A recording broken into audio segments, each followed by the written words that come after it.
Intervenants successifs. Le principe, c'est que chacun d'entre eux va vous exposer successivement le cadre juridique avec Eric David, le témoignage avec Simon Gronowski, les perspectives du travail encore nécessaires à la fois de prévention mais aussi de reconnaissance avec Ina Van Looy. À l'issue de chacune de leurs interventions, je vous propose pendant 10 minutes l'occasion de demander des précisions, j'entends bien des précisions sur ce qui aura été dit par l'intervenant, histoire de ne pas garder des incompréhensions ou des réserves jusqu'à l'issue et de tout concentrer au bout. Ce qui nous permettra à l'issue des 3 exposés d'avoir un véritable échange à 3 avec eux et vous pour à ce moment-là faire de l'échange d'idées, de l'échange de concepts plus en profondeur.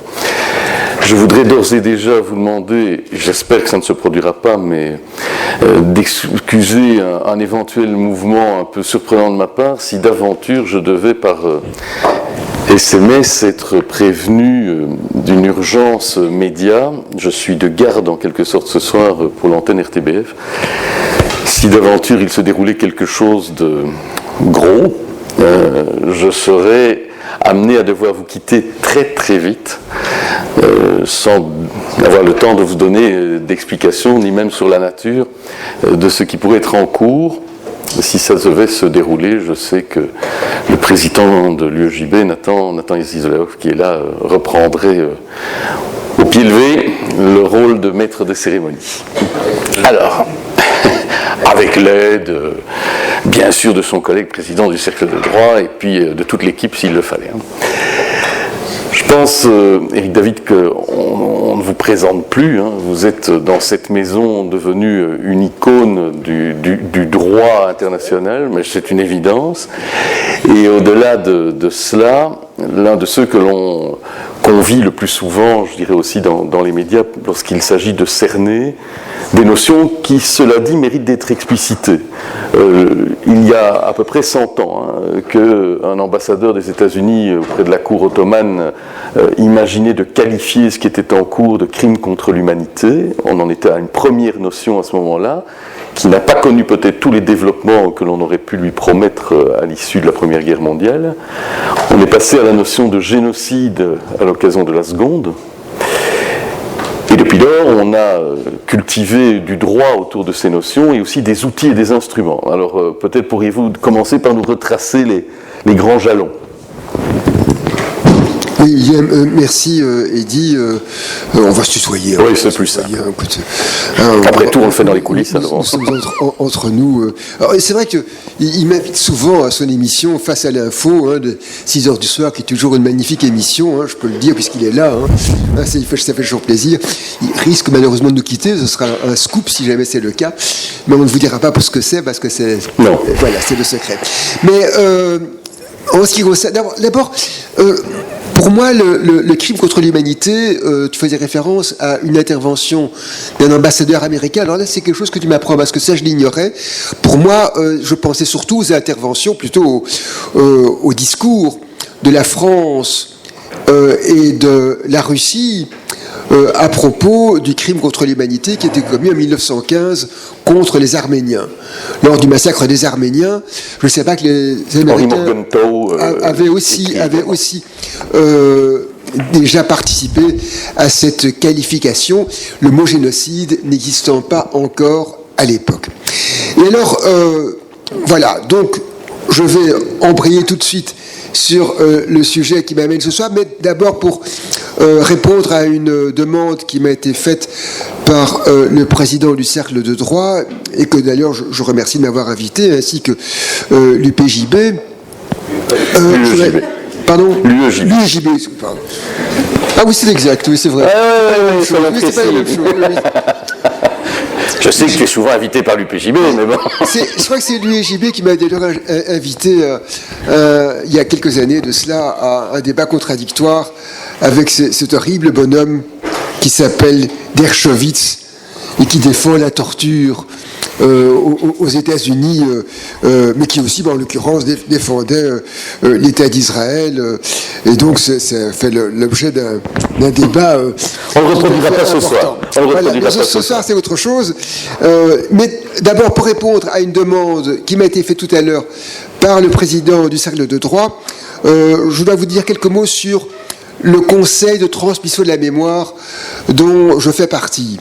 Ce conseil est un organe, une instance qui a été créée par la communauté française de Belgique par un décret de 2009 et qui est destiné à assurer, je dis le titre même du décret, la transmission de la mémoire des crimes de génocide, des crimes contre l'humanité, des crimes de guerre et des faits de résistance ou des mouvements ayant résisté au régime qui ont suscité ces crimes.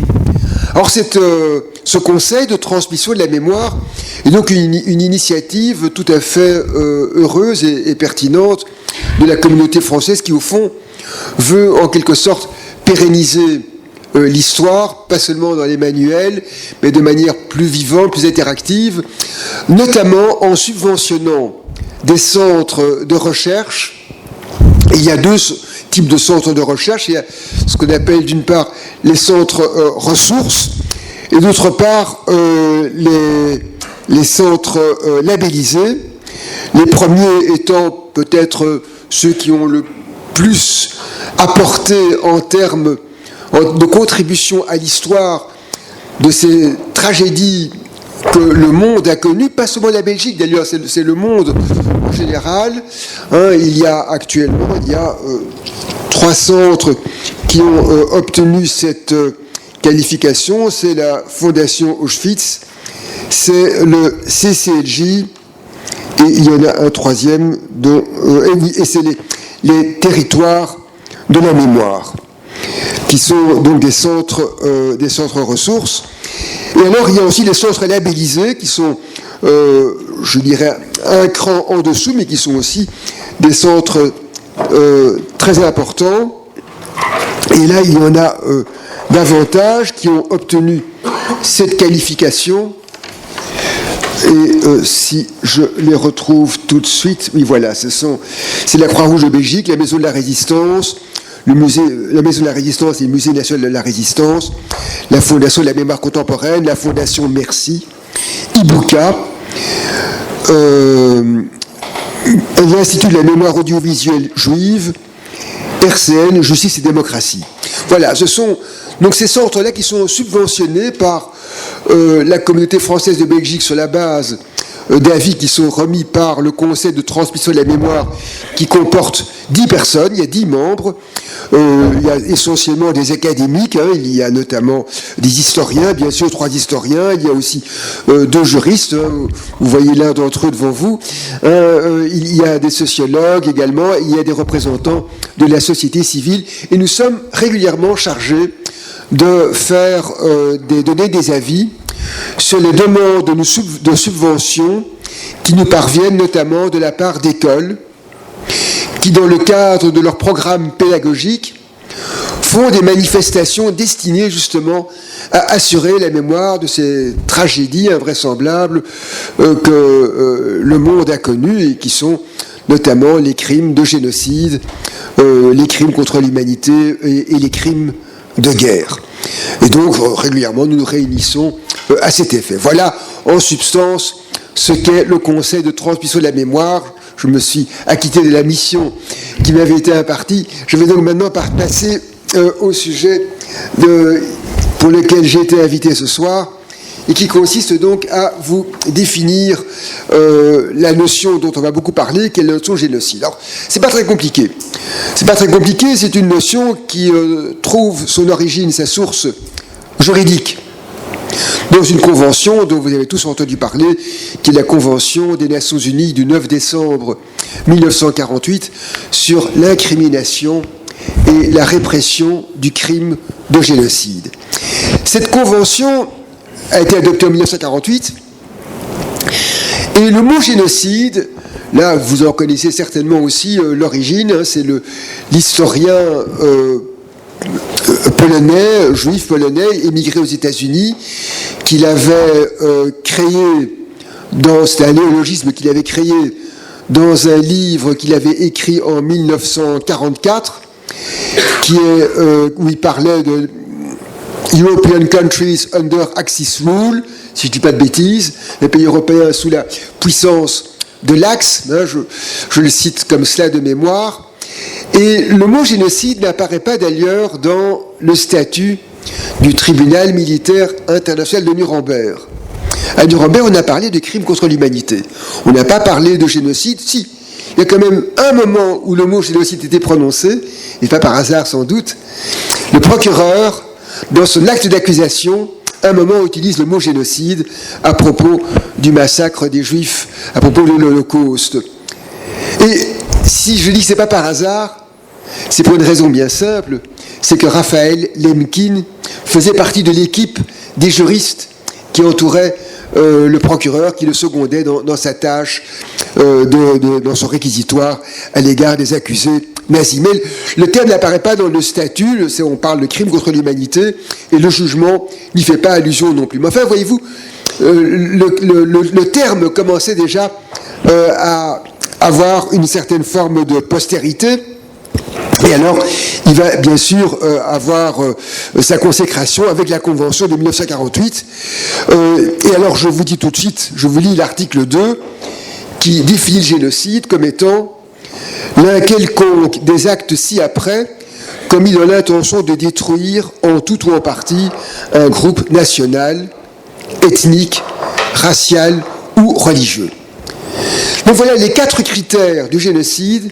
C'est le fait de détruire des membres d'un groupe, pas nécessairement tout le groupe, ça peut être en tout ou en partie, de les détruire dès lors que cette destruction résulte du fait de l'appartenance de la victime à un groupe national, un groupe ethnique, un groupe racial ou un groupe religieux. Alors le mot racial à l'époque, c'est évidemment... on pensait encore à des races. Aujourd'hui, on sait bien qu'il n'y a qu'une seule race, c'est la race humaine. Il faut le prendre aujourd'hui dans son sens purement sociologique, bien sûr. Mais ce qui est très important, c'est que le génocide, pour qu'on puisse parler de génocide, il faut que les gens soient détruits simplement en raison de leur appartenance à un de ces groupes. Vous remarquerez que les critères racial, national, ethnique ou religieux, il n'y a pas le mot politique. C'est pas par hasard. Lors des travaux préparatoires, la destruction de personnes, le meurtre de personnes parce qu'elles appartiennent à un groupe politique a été retiré. Au départ, ça s'y trouvait, mais à la demande de certains États, notamment à l'époque l'URSS et l'Iran, on a supprimé ce critère, si bien que vous avez aujourd'hui des faits que l'on qualifie fréquemment de génocide et où le terme n'est pas juridiquement correct. Je pense par exemple au génocide cambodgien. Le million de Cambodgiens qui sont morts sous le régime de Pol Pot, la plupart du temps c'était pour des raisons politiques. Il y a bien eu l'une ou l'autre des membres de l'une ou l'autre tribu qui ont été tués parce qu'ils appartenaient à cette tribu. Et là, le terme génocide serait parfaitement approprié, mais quand on pense aux massacres commis par le régime de Pol Pot, le régime des Khmers rouges, entre 1975 et 1979 au Cambodge, c'était essentiellement des assassinats commis à des fins politiques et donc n'entrant pas stricto sensu dans la définition du génocide. En revanche, le massacre des Arméniens en 1915, des Araméens à peu près à la même époque, des Grecs pontiques toujours à la même époque, plus près de nous bien sûr l'Holocauste juif en 40-45, le massacre des Tutsis en 1994 s'est fait. Il n'y a bien sûr aucun doute sur le fait qu'il s'agit bel et bien là de crimes que l'on peut qualifier sans la moindre hésitation de génocide. Alors, petite question que vous pouvez peut-être vous poser, mais quelle est la différence entre le génocide et le crime contre l'humanité ? Alors, la définition du crime contre l'humanité, elle trouve son origine d'abord essentiellement dans l'article 6, petit c, du statut du tribunal militaire international de Nuremberg, et ces définitions ont été plus ou moins reprises, mais quand même des différences, à l'article 7 du statut de la Cour pénale internationale. Et en substance, ce sont, pour résumer, la disposition est assez longue, et je vais vous en épargner la lecture, mais on peut dire que ce sont des faits de violence graves, meurtre, torture, viol, qui sont commis contre des personnes dans le cadre d'une attaque généralisée ou systématique, attaque commise contre une population civile. Alors c'est une formule un petit peu bizarre, parce que d'abord, quand on lit ça comme cela, à première vue, on se dit une attaque massive ou généralisée contre une population civile, on rentre avec des tanks et des blindés dans une ville et on commence à bombarder les maisons. Non, en fait, et là c'est dans les éléments des crimes que l'on trouve une définition un peu plus précise où on dit que l'attaque n'est pas seulement l'attaque au sens militaire et classique du terme, mais c'est en réalité toute forme d'atteinte commise contre une population civile, et par exemple, le fait qu'il y ait un grand nombre d'arrestations, d'emprisonnements arbitraires, c'est considéré comme une forme d'attaque contre une population civile, et cela peut donc parfaitement entrer dans le cadre du crime contre l'humanité. Parmi les faits constitutifs de crimes contre l'humanité, vous avez notamment l'extermination. Le mot figure à l'article 7 du statut de la Cour pénale internationale. Mais voyez-vous, il faut que cela soit dans le cadre de cette notion d'attaque généralisée ou systématique contre une population civile. Et vous me direz, oui, mais enfin, l'extermination, à ce moment-là, c'est bel et bien un génocide. En réalité, une extermination peut en effet répondre à la double qualification d'être à la fois un génocide et aussi un crime contre l'humanité. C'est ce qu'on appelle en droit pénal un concours idéal d'infraction. Un même fait peut tomber sous le coup de deux qualifications différentes parce qu'elles répondent à des critères distincts. Pour qu'il y ait génocide, il faut que cette extermination ait lieu à raison pour des objectifs, en poursuivant des objectifs qui sont, je le répète, raciaux, religieux, nationaux ou ethniques.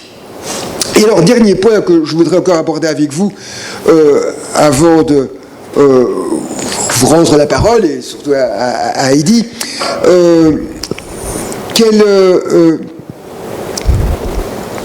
à propos du critère de différenciation ethnique ou raciale. La question s'est posée à propos du génocide des Tutsis au Rwanda. C'est vrai que les Tutsis, qui étaient victimes des milices Hutus, les Tutsis parlaient la même langue que les Hutus, ils avaient la même couleur de peau, ils pratiquaient les mêmes religions, ils avaient les mêmes nationalités. Comment est-ce qu'on allait les distinguer? Comment est-ce qu'on pouvait dire que c'était bel et bien un crime de génocide? Eh bien, c'est dans une affaire qui est dans l'affaire, les affaires Kayi-Shemar ou Zindala, Kayezou, enfin peu importe, je ne vais pas vous encombrer l'esprit avec ces termes, mais c'est par un phénomène qui a été très bien qualifié par le tribunal pénal pour le Rwanda, un phénomène d'hétéro-identification. Les gens qu'on massacrait en tant que Tutsis, ils étaient massacrés comme Tutsis parce qu'on savait. Ils étaient Tutsis. La communauté où ils se trouvaient connaissait parfaitement leur appartenance à l'ethnie Tutsi, et c'est donc en raison de cette connaissance et de cette qualification de Tutsi par les autres que du coup leur massacre apparaissait comme un crime de génocide. Ceci nous rappelle une définition que vous allez certainement me dire vous-même. La définition de quoi? Par Sartre. La définition du juif, par Sartre. Qu'est-ce qu'un juif? Demande Sartre. Quelqu'un peut me répondre? Celui que l'autre considère. C'est un homme que les autres considèrent comme juif. C'est ça. Et évidemment, c'est vrai que qu'est-ce qui distingue un juif d'un chrétien? C'est pas évident du tout. Et bien voilà, c'est ça, et c'est ce phénomène d'hétéro-identification qu'on définit les victimes et que du coup, on arrive à cette qualification de génocide. Voilà. Alors, un dernier mot sur ce point. je vous conseille alors à ce sujet un livre superbe que j'ai lu à mes enfants, qu'aujourd'hui je lis à mes petits-enfants, et qui s'appelle « Mais je suis un ours ». Je ne vous la raconterai pas parce qu'on n'a pas le temps. Je raconte régulièrement à mes étudiants. Mais elle est très belle. Lisez-la, c'est paru à l'école des loisirs. C'est de Frank Tashlin. Vraiment, pour les petits, c'est un livre merveilleux qui est en réalité toute la problématique de l'identité. Et en réalité, nous ne sommes jamais que ce que les autres veulent que nous soyons. Merci. Merci Eric. Merci.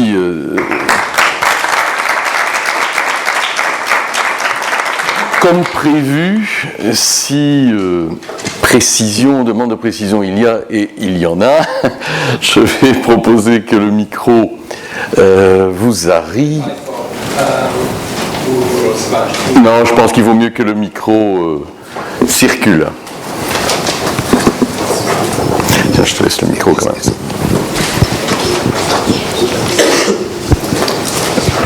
Bonjour, donc je m'appelle Nathan. J'ai une question au sujet du terme holocauste que vous n'avez pas vraiment employé, qui est un terme aussi chargé d'histoire. Donc je voudrais savoir comment se fait-il que vous n'avez pas mentionné le terme holocauste. Oui, alors je l'ai quand même mentionné une fois, mais je ne l'ai pas utilisé et je vous avoue que là vous me posez une colle. Pourquoi est-ce qu'on a parlé d'holocauste et quelle est l'origine du terme holocauste? Et bien là je vous avoue que je suis incapable de vous répondre. Mais c'est vrai que le judéocide est traditionnellement qualifié d'holocauste. Je suis tout à fait d'accord avec cette qualification qui au fond est en effet limitée à ma connaissance, en tout cas, au génocide des Juifs. On n'en a pas parlé, on n'a pas parlé d'Holocauste pour le génocide des Arméniens, ni pour le génocide des Tutsis, mais c'est vrai, et je ne sais pas quelle est l'origine du terme. Le terme provient du grec, la définition il faut séparer le terme en deux parties, holos, et puis la deuxième partie. Je ne suis pas un spécialiste du grec, il faudrait demander à quelqu'un qui est spécialiste du grec ancien, mais voilà, c'est sacrifice des animaux, quelque chose comme ça. Et donc voilà, donc je pense que l'origine du terme est plus ancienne. Et il a prêté aussi à de nombreux débats. Voilà, qualifier un humain d'animal, par exemple, est une question assez particulière. Évidemment. Que les gens n'apprécient pas forcément. Voilà. Oui, non, mais j'en reconnais. Mais votre question est intéressante. C'est vrai que je regarderai sur Wikipédia, qui est une de mes sources favorites. D'autres précisions à ce stade-ci? Le micro va redescendre, rangée par rangée.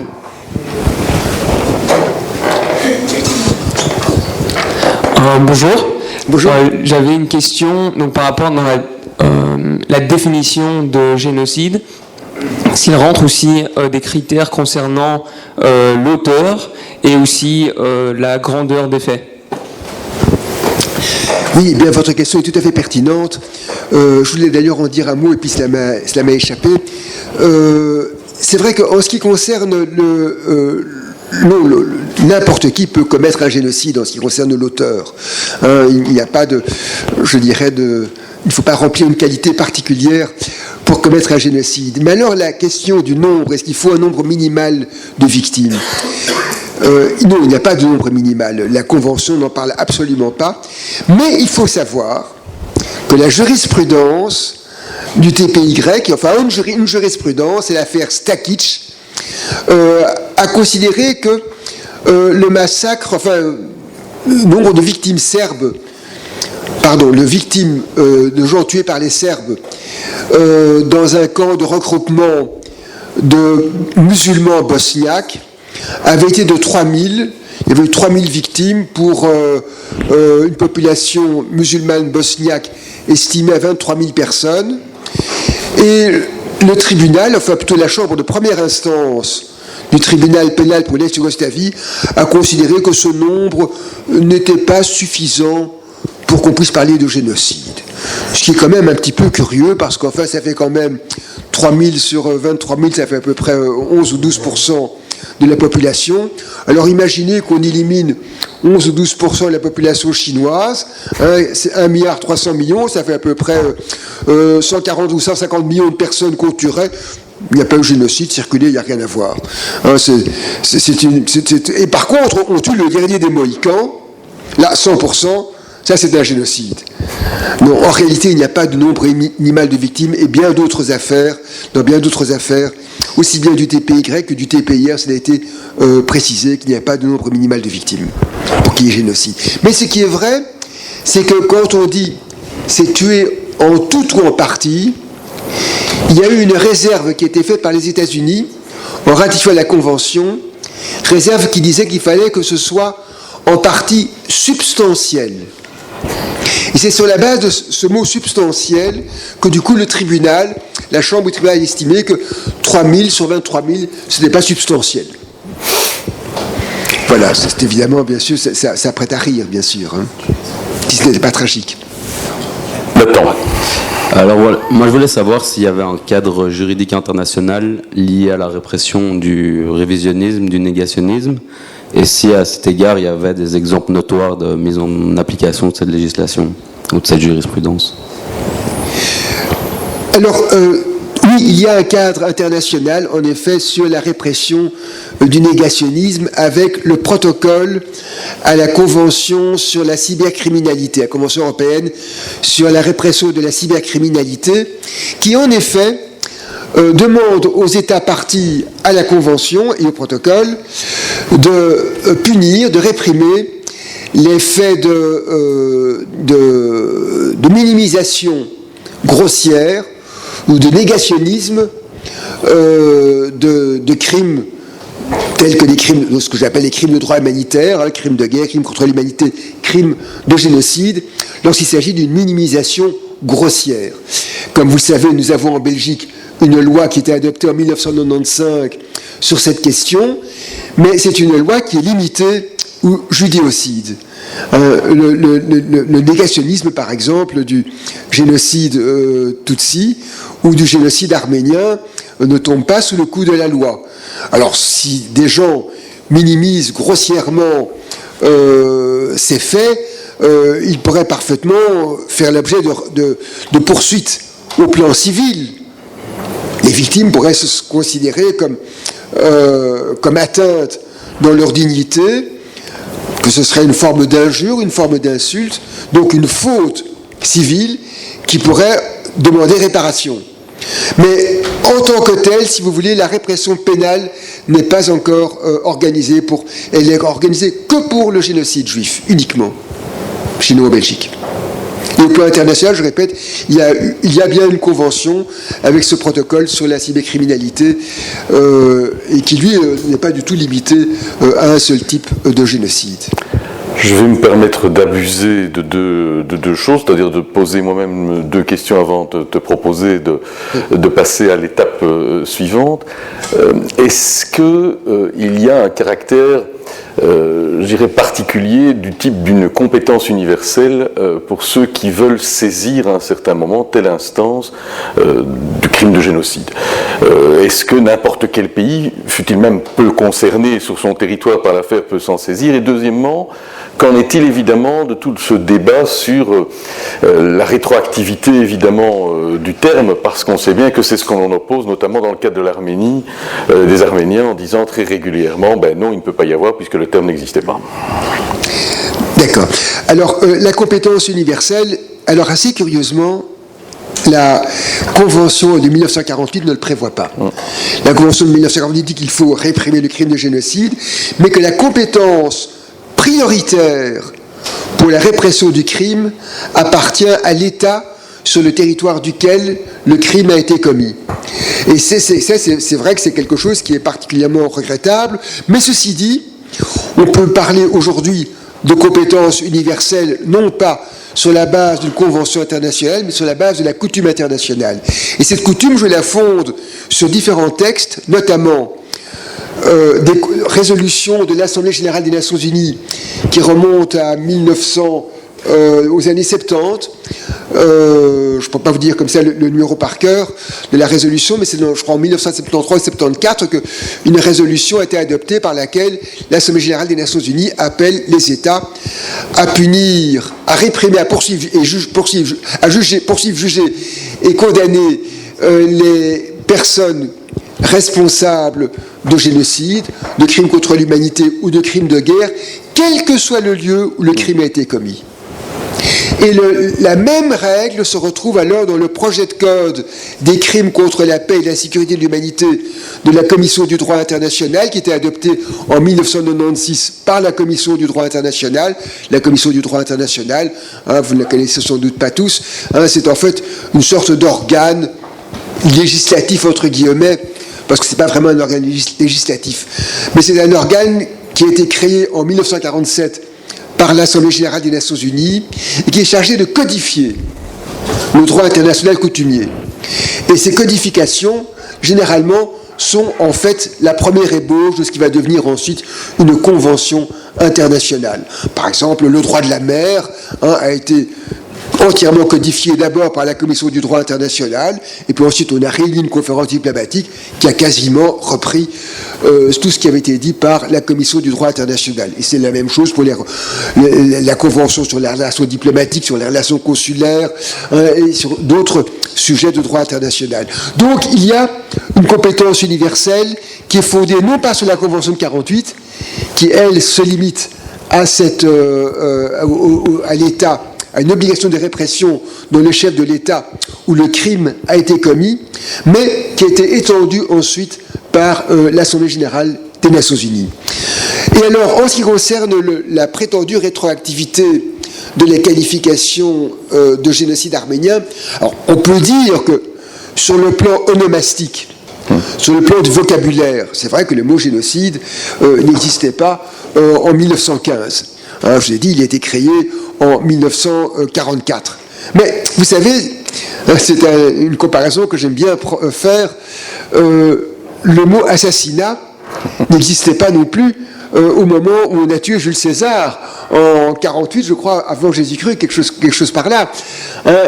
L'assassinat, c'est un mot qui en réalité vient de... Qui le sait? Question pour un champion. Assassin. Exactement, très bien, tu as gagné le yo-yo au bois du Japon. Effectivement, c'était les gens qui fumaient du hashish, c'est du persan, c'est même du persan, pour se désinhiber, et ils commettaient effectivement toutes sortes de délits, de crimes. Mais en latin, c'était le mot crimen, et pourtant on ne trahira pas du tout la réalité juridique du fait que Jules César, tué aux Ides de Mars, a bel et bien été assassiné parce qu'il y avait préméditation dans le crime, oui, l'homicide dont il a été l'objet. Alors, il y a une forme de rétroactivité, je le répète, linguistique, mais il n'y a pas la moindre rétroactivité pénale. Et c'est jouer sur les mots que de dire, ce sont notamment les Turcs qui, comme vous le savez, ne supportent pas que l'on puisse parler de génocide, même s'ils reconnaissent qu'il y a bien eu des massacres, que d'ailleurs ils condamnent tout à fait officiellement, qui ont été commis par l'Empire ottoman, mais c'est vrai que le mot génocide est parfaitement approprié, parfaitement justifié. Et si c'est une rétroactivité linguistique, ce n'est pas une rétroactivité juridique. Parce que de toute façon, tous les responsables de ce massacre ne sont plus en vie aujourd'hui, donc il n'est pas question de poursuivre qui que ce soit. Par contre, dans le cadre du négationnisme, là, il y a des poursuites qui peuvent avoir lieu. Il y a d'ailleurs eu, hélas, il y a quelques semaines, quelques mois maintenant, un jugement très regrettable, pas de n'importe qui, la Cour européenne des droits de l'homme, dans l'affaire Perinçek. Perinçek est un Turc qui avait tenu des discours incendiaires en Suisse en disant « mais il n'y a jamais eu de génocide, ça c'est vraiment une invention des impérialistes britanniques, français et russes qui voulaient se partager l'Empire ottoman », ce qui n'est pas tout à fait faux d'ailleurs, enfin, quand il dit que c'est un mensonge éhonté, là c'est vraiment une forme de négationnisme.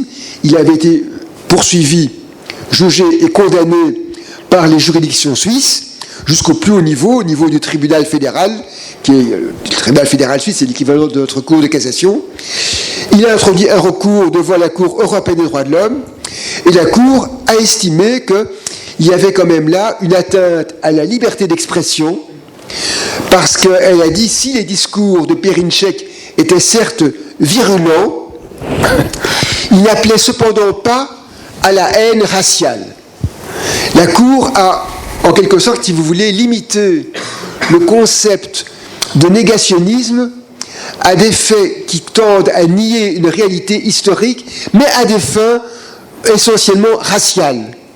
Et elle a estimé que ça ne se trouvait pas dans le discours de Perinček. Ce qui est vrai, le discours de Perinček est certainement un discours qui est terriblement blessant pour les Arméniens, mais qui n'applique pas une forme d'opprobre jetée sur les Arméniens en tant que tels. Par contre, il y avait une véritable injure, une véritable insulte pour les Arméniens. J'adore la formule qu'utilisait, je crois, Édouard Jacquian et qui est reprise par son fils. Les enfants des bourreaux ne sont pas des bourreaux, mais les enfants des victimes restent des victimes.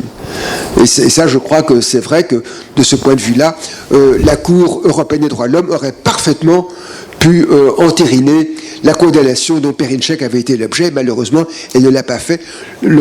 C'est la grande chambre de la Cour qui a rendu son jugement par 10 voix contre 7. Et il y a quand même des opinions dissidentes extrêmement énergiques qui contestent et qui critiquent l'avis de la majorité. Merci Eric, merci pour ce premier jet. On te retrouve dans un instant. Merci déjà.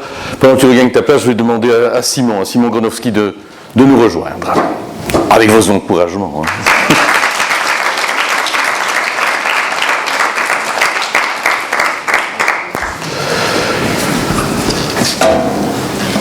D'un acte et d'un geste déterminé.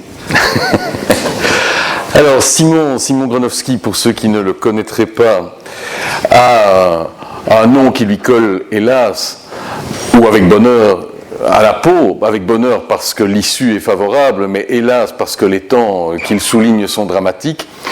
C'est celui que l'on appelle l'enfant du 20e convoi, puisque après cette tragédie dont tu vas nous expliquer, Simon, l'origine, le parcours qui frappe ta famille et tant d'autres juifs de Bruxelles et d'ailleurs, tu vas, par l'entremise d'ailleurs du helbiste, pour certains d'entre eux, qui vont intervenir pour bloquer ce 20e convoi sur son parcours mortel où il vous emmenait, bénéficier de ces portes de wagons qui s'ouvrent et du geste que ta mère fait de te provoquer à sauter.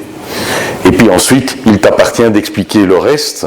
Tu es un témoin à la fois de l'intention du génocide et puis de ce qu'on appelle aussi les enfants cachés ensuite.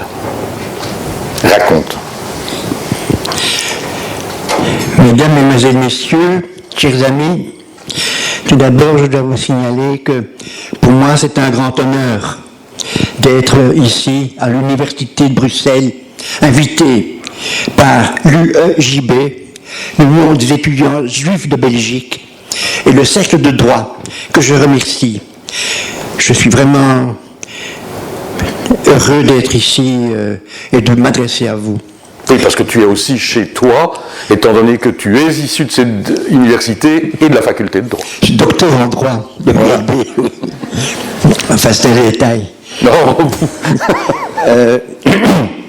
Mais pour moi, c'est surtout un devoir d'expliquer à tout le monde, aux gens de mon pays, aux jeunes de mon pays, la Belgique, et au monde entier, les crimes qui ont été commis pendant la guerre par les nazis hitlériens en Belgique et en Europe. Hitler, il en a tué du monde, des millions de gens. En 2 mots, ils ont tué ma mère et ma sœur dans la chambre à gaz d'Auschwitz-Birkenau. Mon père qui a échappé à l'arrestation, parce que ce jour-là, il était hospitalisé. Mais mon père, après la guerre, après la libération et après la guerre, attendant le retour de sa femme et de sa fille, n'a appris que lorsque les Alliés sont entrés en Allemagne, on découvert les camps Bergen-Belsen, Dachau, Buchenwald, Ravensbrück, les montagnes de cadavres, les chambres à gaz, les fonds crématoires.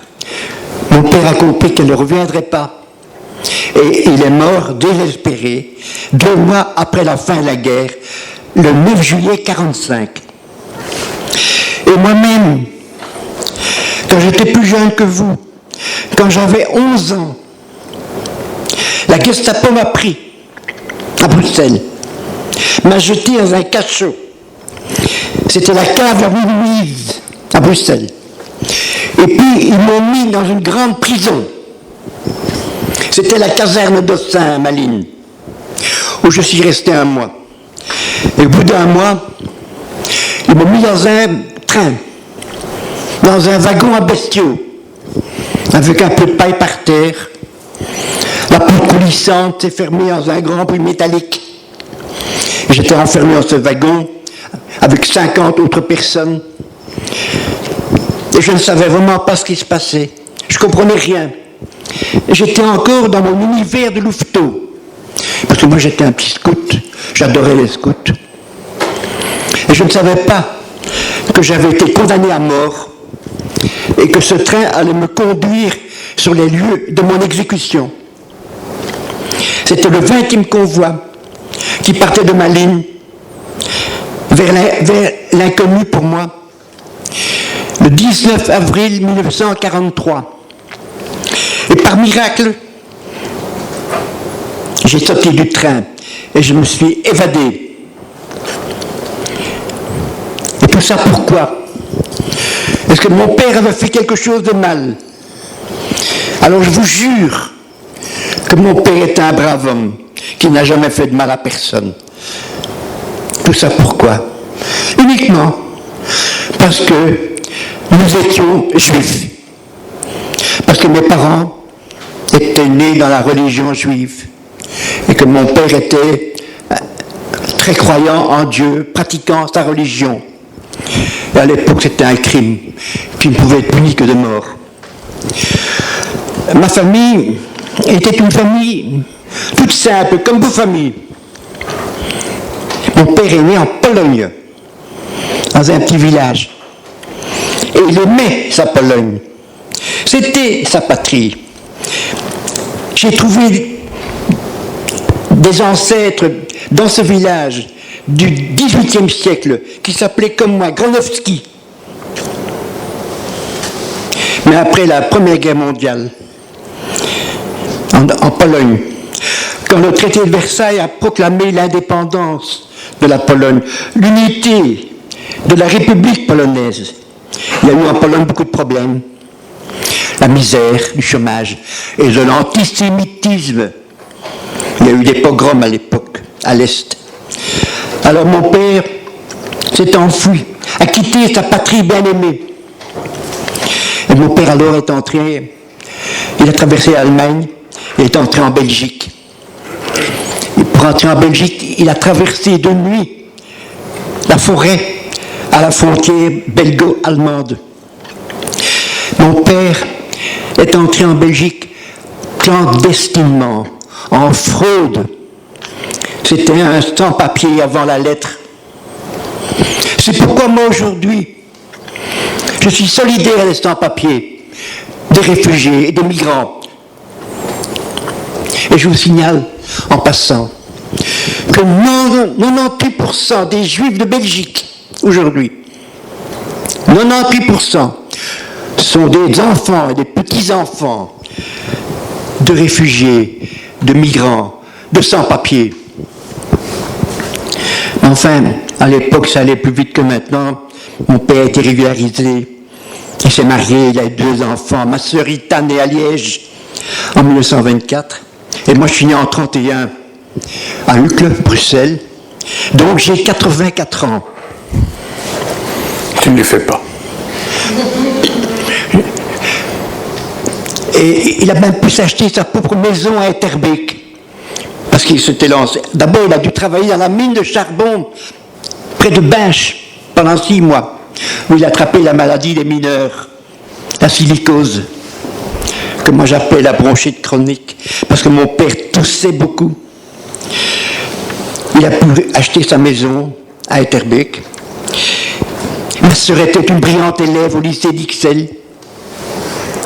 Elle était première en grec, en latin, en littérature. Grande pianiste classique qui aimait le jazz. Et moi j'étais un louveteau. J'étais à l'école primaire d'Etterbeek et un petit louveteau. Une famille comme toute simple, quelconque, heureuse. Et puis Hitler est arrivé. Alors lui, il avait une parano. Il voulait tuer tous les juifs. Et rapidement, ils ont pris des mesures, toujours contre eux. Obligation de s'inscrire dans les communes, dans des registres. Les communes devaient envoyer les registres à la Gestapo. Et ainsi, la Gestapo connaissait tous les noms, les adresses des futures victimes. Interdiction de travailler. On est venu confisquer le petit magasin de maroquinerie de mes parents et toute la marchandise. Interdiction d'aller à l'école. Et les gens obéissaient à ces mesures. Ils obéissaient parce qu'ils craignaient, s'ils étaient dénoncés, ils auraient été envoyés à Brendonk. Et Brendonk était un camp de torture, d'interrogatoire et d'exécution. Et les gens avaient peur d'y aller. Ils pouvaient être dénoncés par un gentil voisin qui aurait dit « Celui-là, il ne porte pas son étoile ». Il y avait des gens comme ça. Et les gens ne savaient pas que chaque mesure était un pas vers la mort.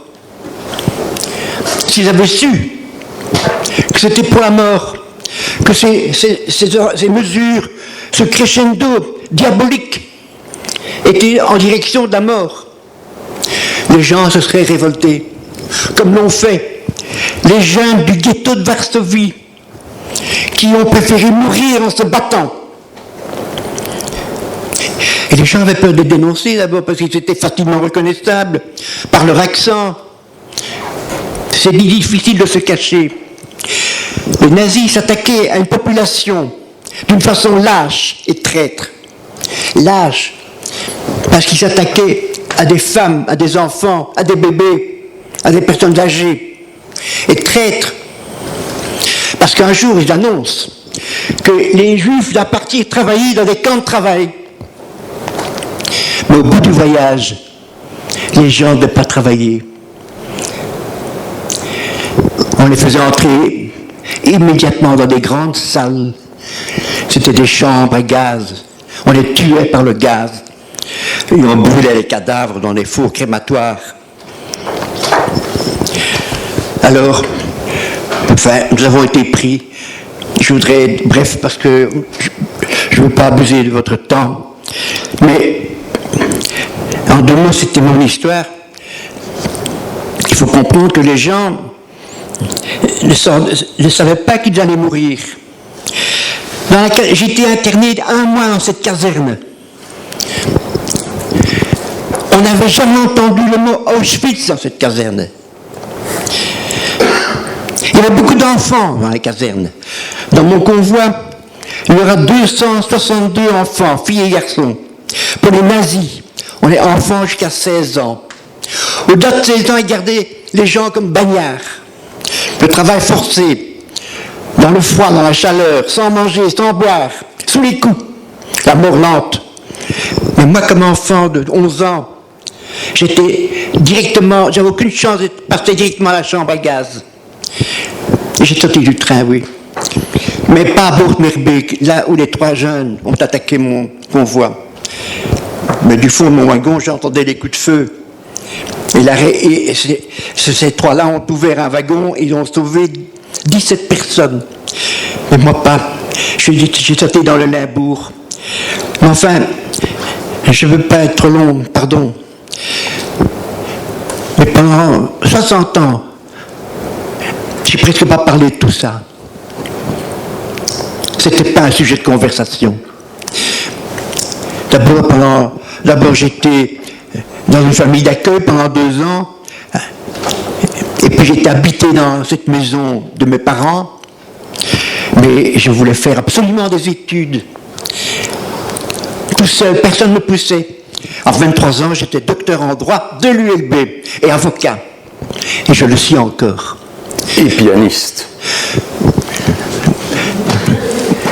Oui, pianiste, oui. Mes enfants, vous l'appelez ainsi. Dans cette caserne, beaucoup d'enfants. Pourquoi? Parce que ce que les nazis voulaient faire, c'était un génocide. Vous savez ce que c'est? On vous l'a expliqué. Et quand on veut faire un génocide, il faut d'abord tuer les enfants. Car les enfants, c'est l'avenir d'un peuple. Comme vous êtes l'avenir, si je m'adresse à l'UEJB, je dirais l'avenir du peuple juif. Et je dirais aussi l'avenir du peuple belge. Pendant 60 ans, je n'ai pas beaucoup parlé de tout ça. Si j'avais constamment parlé de ça, j'aurais fait une dépression. Et puis, je me sentais coupable. Pourquoi eux sont morts et moi je vis? Puis j'étais jeune. Et j'avais beaucoup d'amis. Et ces amis voulaient me voir, mais pas pour entendre des choses pareilles. 60 ans, mais c'était pas un secret, mais je n'en ai pas parlé. Au bout de 60 ans, des gens sont venus chez moi, un historien, un écrivain, et m'ont dit que je devais témoigner. Je devais parler. Et puis alors, maintenant, c'est ce que je fais. Et je viens ici, pourquoi? Devant votre université, et ailleurs aussi. Pour 3 raisons. D'abord, parce que je dois lutter contre les négationnistes. Parce qu'il y a des gens qui prétendent que ce n'est pas vrai. Ils disent qu'il n'y a pas eu de massacre, il n'y a pas eu de chambre à gaz, il n'y a pas eu de faux crématoire. Ce n'est pas vrai. Et je voudrais qu'ils aient raison. Parce qu'alors, j'aurais gardé ma famille. Ces gens sont dangereux. Ils nient les crimes d'hier pour en commettre d'autres demain. Mon devoir est de témoigner. Et vous qui aujourd'hui entendez un témoin, entendez un témoin, vous devenez témoin à votre tour. Et puis je dois remercier les gens qui ont risqué leur vie pour me sauver. Les 3 jeunes garçons, étudiants de l'ULB, qui ont arrêté mon convoi à Bourg-Merbeek en mettant sur les rails une lampe tempête avec un papier rouge, signal d'arrêt pour le machiniste. De tous les convois qui ont sillonné l'Europe, de déportés, un seul convoi a été attaqué par la résistance, le 20e convoi où je me trouvais. Ce sont des héros, ce fait est unique de toute l'histoire. Puis quand j'ai sauté du train, j'ai couru dans les bois, puis j'ai atterri chez un monsieur. J'ai raconté une fable, comme quoi j'avais joué, je m'étais perdu, et je vais rentrer à Bruxelles. En fait, j'ai couru dans les bois et le matin, je suis arrivé dans un village. C'était dans le Limbourg. Et j'ai avisé une petite maison d'ouvriers qui m'inspirait confiance. Parce que les belles maisons et les châteaux étaient occupés par la Wehrmacht. J'avais 11 ans, mais j'étais un petit louveteau, débrouillard. Et je savais que je pouvais dire à personne d'où je venais. Parce qu'à Malines, j'avais vu des choses qu'un enfant ne doit pas voir, mais dont je vous fais grâce. Et j'ai avisé ça, une dame m'a ouvert, et je lui ai dit, madame, j'ai joué près d'ici, avec des enfants, je me suis perdu, et j'ai retourné à Bruxelles chez mon père. C'était une explication, je n'avais rien trouvé de mieux. Enfin, que faisait un petit francophone dans un pays flamand, les vêtements pleins de boue, à 80 km de Bruxelles, enfin. Enfin, elle me fait conduire par un voisin, quelque part. Je suis arrivé chez un monsieur, dans son living. Quand je l'ai vu, j'ai eu une peur terrible. Un gendarme, en uniforme, avec son revolver. Je me disais, celui-là, il va me ramener à la Gestapo. Et il me demande tout le temps qu'il s'était passé. Et je réponds, j'ai joué, je me suis perdu. Enfin, il va au renseignement, il revient, il sait tout. Et ce monsieur me dit, je sais tout. Tu étais dans le train des Juifs qu'on emmenait en Allemagne. Tu t'es échappé. Tu ne vas pas avoir peur. Je suis un bon Belge. Je ne vais pas te dénoncer. Entendant ces mots, je suis tombé dans ses bras en pleurant, en lui parlant de ma mère, parce qu'il n'a pas sauté, elle. Sa femme m'a donné à manger, un bain, le costume de son fils, parce que je vais rentrer à Bruxelles, mais pas à pied, en train. Il ne fallait pas que je me fasse remarquer par mes vêtements.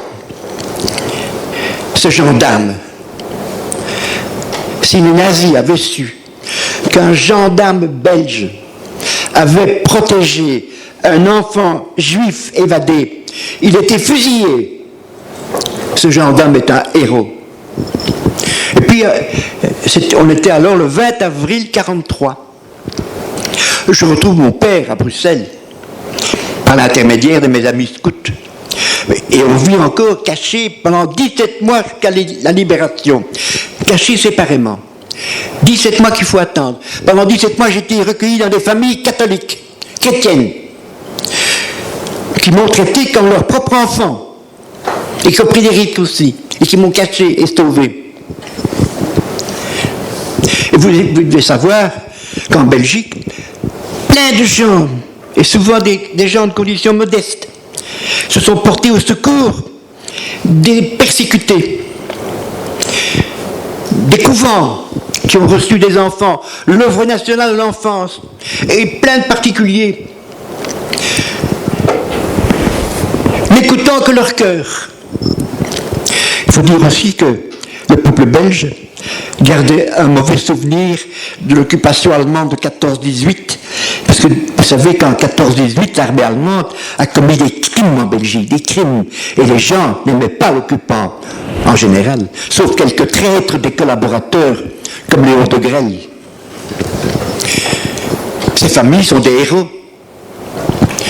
Mais pour moi, la première héroïne, c'est ma mère. Elle a mis son petit garçon sur le marchepied du wagon, marchepied vers la liberté, vers la vie. Elle a continué son voyage jusqu'à la mort dans la chambre à gaz d'Auschwitz-Birkenau. Je parle également aujourd'hui au nom des victimes. Il paraît qu'il a tué 6 millions de juifs. Je n'ai pas fait le compte, mais je vous le demande. Qu'il ait tué 6 millions de personnes ou 1 million de personnes, est-ce que dans les deux cas, la douleur n'est pas aussi extraordinaire? Mais il n'a pas tué que des juifs, Hitler. Il a tué plein de gens, les tziganes, les homosexuels, les handicapés, les témoins de Jéhovah, les francs-maçons, les socialistes, les poètes. Il a tué plein de gens. C'est pourquoi moi je vous dis que les juifs n'ont pas le monopole de la douleur. Et je parle au nom également d'autres victimes, d'autres barbaries, dont on a parlé tout à l'heure, par exemple. Je parle au nom des Arméniens massacrés en 1915, des Tutsis massacrés en 1994. Je parle aussi pour combattre l'antisémitisme dont j'ai été victime. Je parle surtout pour vous, les enfants de mon pays. Pour vous dire, mon pays c'est la Belgique. C'est ma patrie, la Belgique. Et c'est un beau pays, la Belgique. Un pays de liberté, de démocratie. Mais la démocratie est un combat quotidien. Un pays de tolérance. Alors moi je vous demande, gardez notre pays comme il est. Pour qu'un jour, par malheur, vous, vos enfants, vos petits-enfants ne rencontrent pas la barbarie comme je l'ai rencontrée. Et je terminerai par les deux plus beaux mots de la vie. Le premier, c'est la paix. Parce que la guerre, quand il y a la guerre, tous les crimes sont possibles, toutes les propagandes. Et la paix est le bien-être suprême. Et le deuxième plus beau mot de la vie, c'est l'amitié entre les hommes. Alors je vous dis, vive la paix et l'amitié entre les hommes. Merci Simon.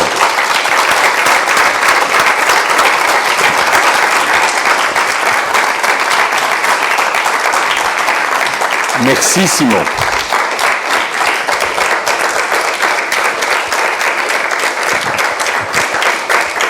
Et on associe Makestio et les Lifshitz et les autres qui ont arrêté le 20e convoi, et on associe aussi Maxime Steinberg et d'autres qui sont venus te trouver un jour pour te convaincre de de parler. Maxime qui a beaucoup travaillé sur ces questions dans cette maison également, et on lui rend hommage. Est-ce que vous avez, à ce stade-ci, des précisions, des questions à poser à Simon? Ouais, c'est dur après ça.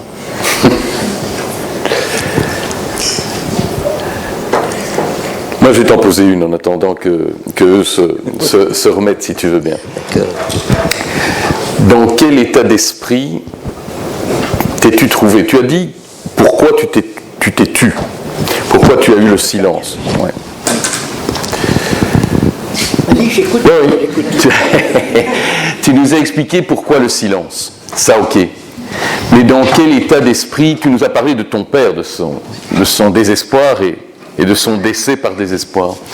Et dans quel état d'esprit te trouves-tu? Est-ce que tu as conscience? Quand prends-tu conscience, à partir de l'issue de la guerre, toi, de l'ampleur de dans quoi est disparue ta famille? Je ne sais pas répondre à cette question. Quand je me suis rendu compte de l'ampleur, tout simplement, j'étais dans une famille heureux dans une famille, un père, une mère, une sœur qui m'adorait, que j'adorais, et tout d'un coup je me retrouve tout seul. Donc j'ai eu un grand sentiment de tristesse, mais j'ai jamais eu, je peux répondre à ta question, j'ai jamais eu de haine. La haine est une maladie que je n'ai pas.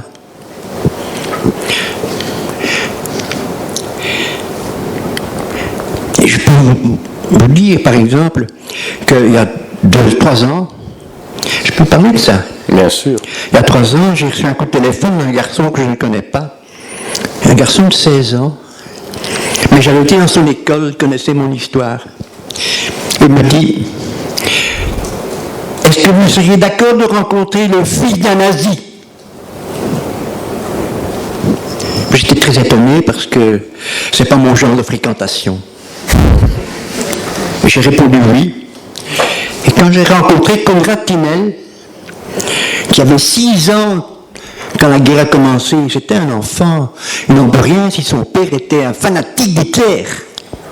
Et il a rejeté l'idéologie de son père. Quand j'ai vu Konrad Tinel, j'ai dit bonjour monsieur.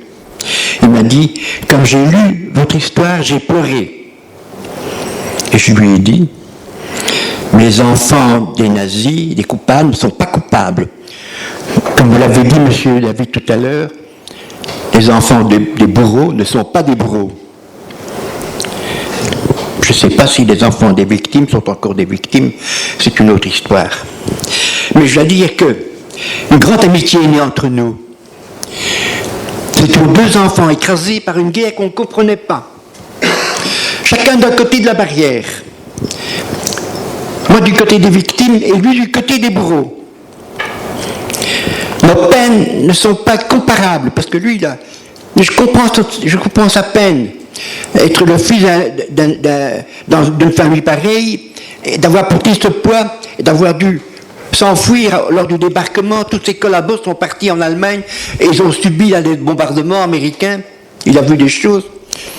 Je ne compare pas nos peines, mais je comprends la sienne. Et puis un jour, il me dit, mon frère connaît ton histoire et veut te voir.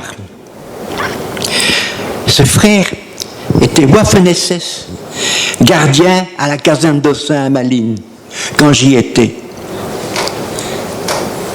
Et il demande à me voir.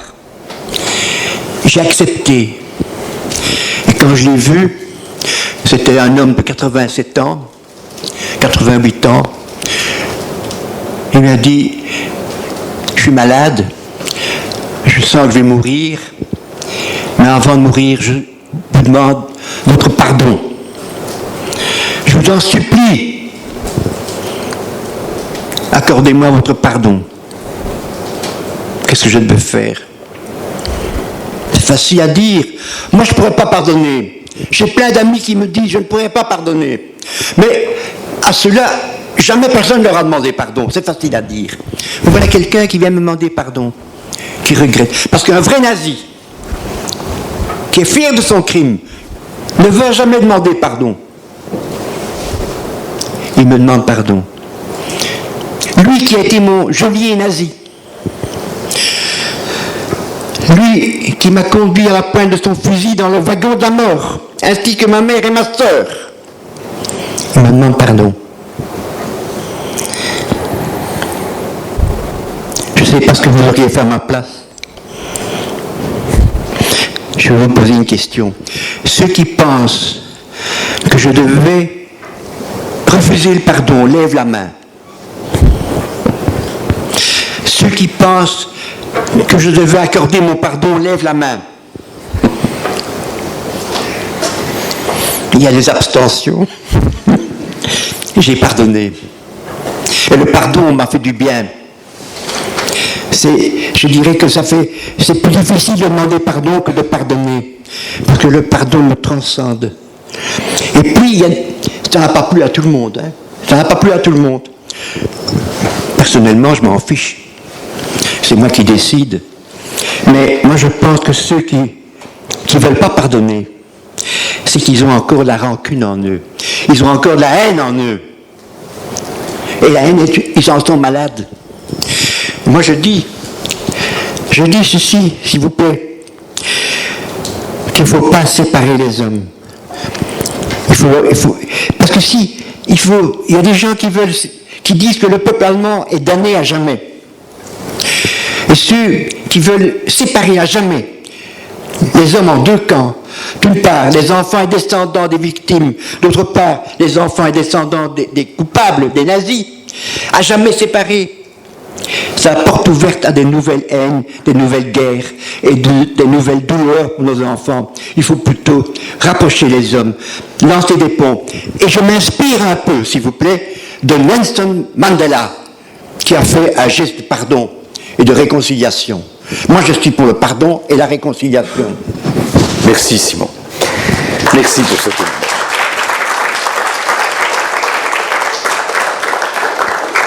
Question, interpellation en particulier à Simon ou tout à l'heure? Tout à l'heure. Simon, tu as le droit au repos pendant quelques instants et je demande à Ina Van Looy de nous rejoindre. Sous vos encouragements.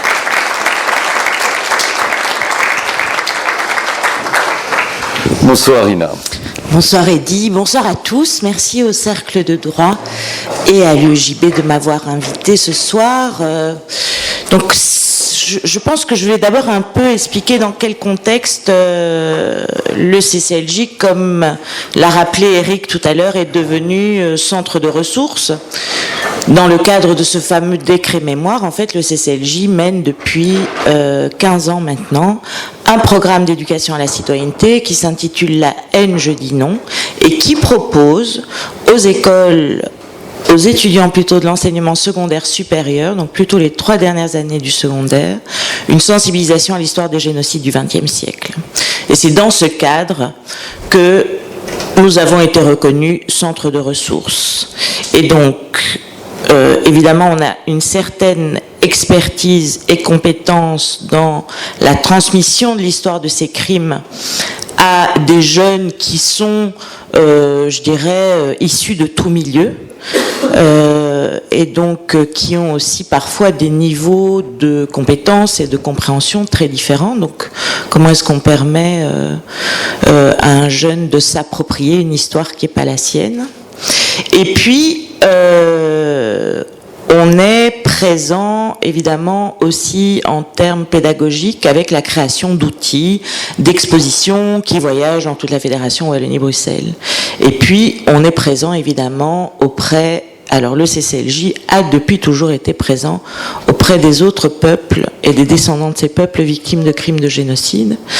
Donc, nous accompagnons les Arméniens dans leur commémoration, nous accompagnons les Tutsis dans leur commémoration, et eux nous accompagnent à leur tour.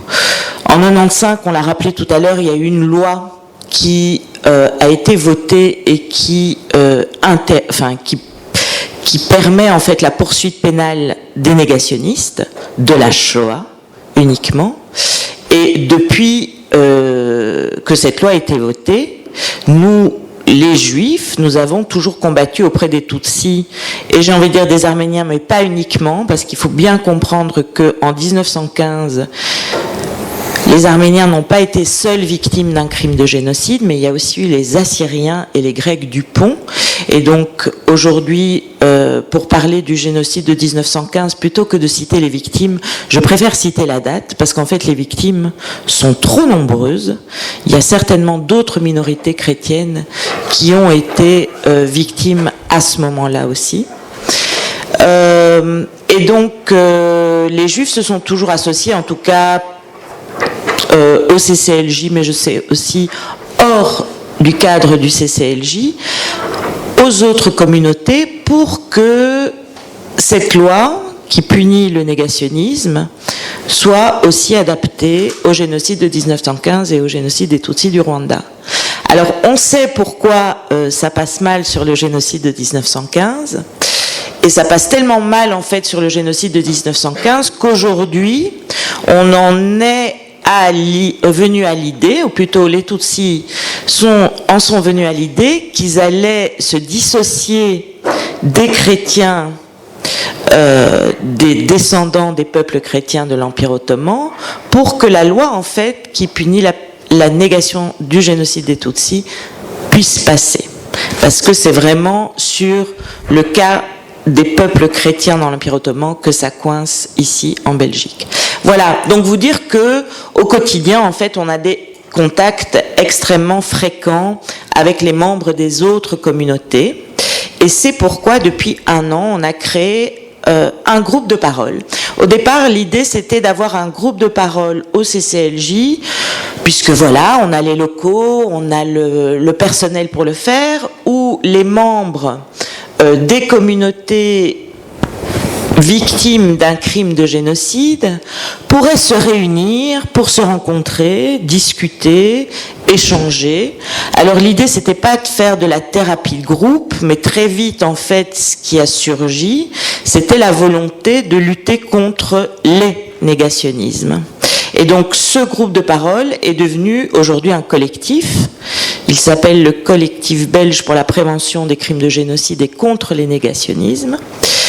Et ils sont présents bien sûr des Juifs, bien sûr des Tutsis, mais aussi beaucoup d'Arméniens, d'Assyriens, on n'a pas encore de Grecs du Pont, d'Araméens. Je vais vous en refiler un de Grec du Pont, Christos Doulkeridis. Eh bien voilà, je ne savais pas que Christos était un Grec du Pont. Je te le signale. Eh bien je te remercie. Et donc je veux dire, avec cette visibilité-là, évidemment, on s'interroge sur les crimes qui sont en cours à l'heure actuelle. Et pour l'instant, notre préoccupation est sur le Burundi et sur les minorités chrétiennes en Syrie et en Irak.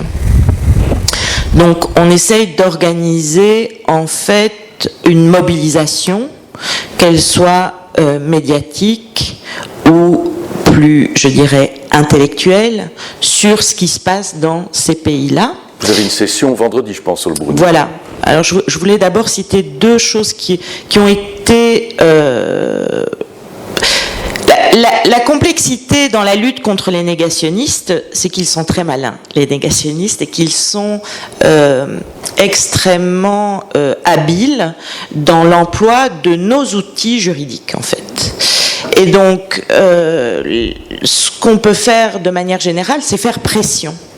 Et donc là, le collectif se révèle un très bon outil, j'allais dire une très bonne arme, mais c'est pas cool en termes de génocide. Donc un très bon outil pour pouvoir effectivement réagir au plus vite.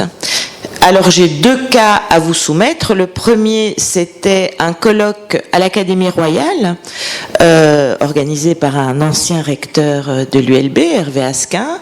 Dans ce colloque, on allait parler des massacres de musulmans avant 1915, et allait intervenir à ce colloque un professeur américain qui est un négationniste connu et réputé du génocide de 1915. Donc la communauté arménienne s'est mobilisée pour que l'Académie annule ce colloque.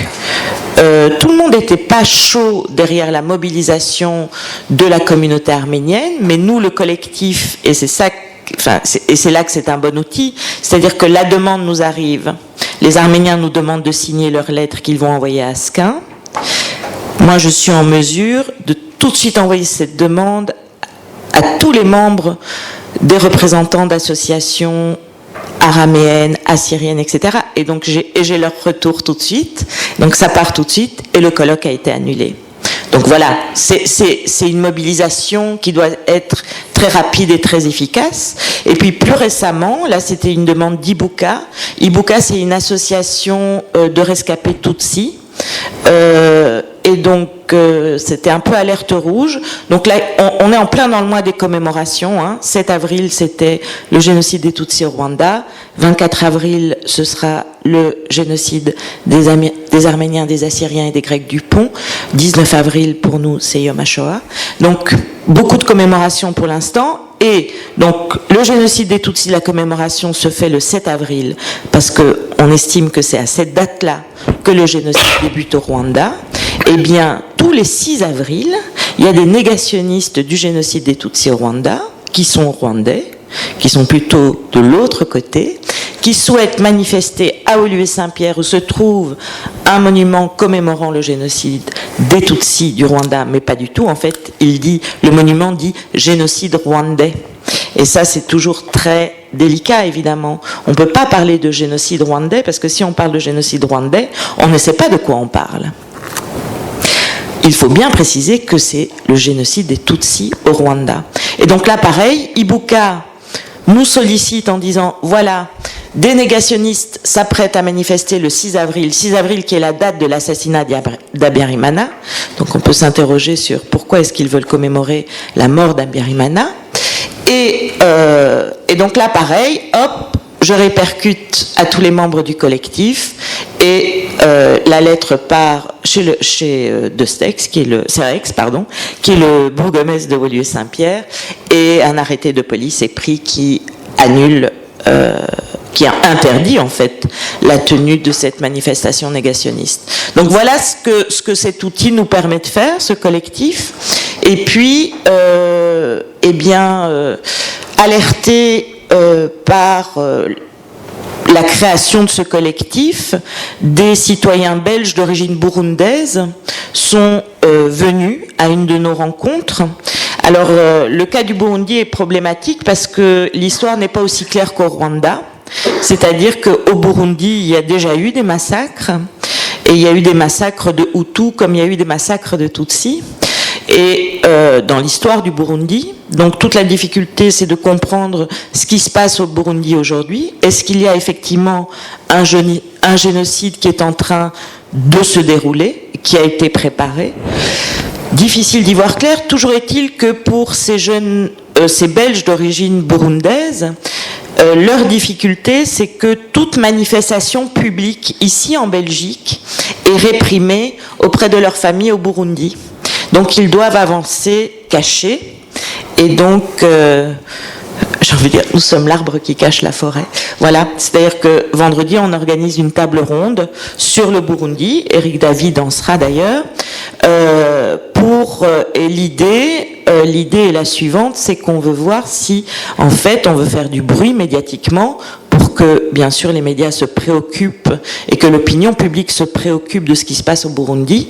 Et donc, l'idée, c'est de voir si, en fait, une ASBL burundaise ici pourrait attaquer le président burundais actuel sous le couvert de la loi de compétences universelles.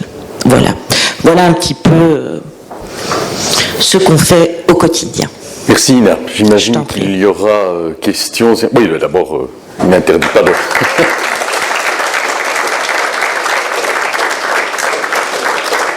J'imagine qu'il pourrait y avoir des demandes de précision. Nathan va demander que le micro te parvienne.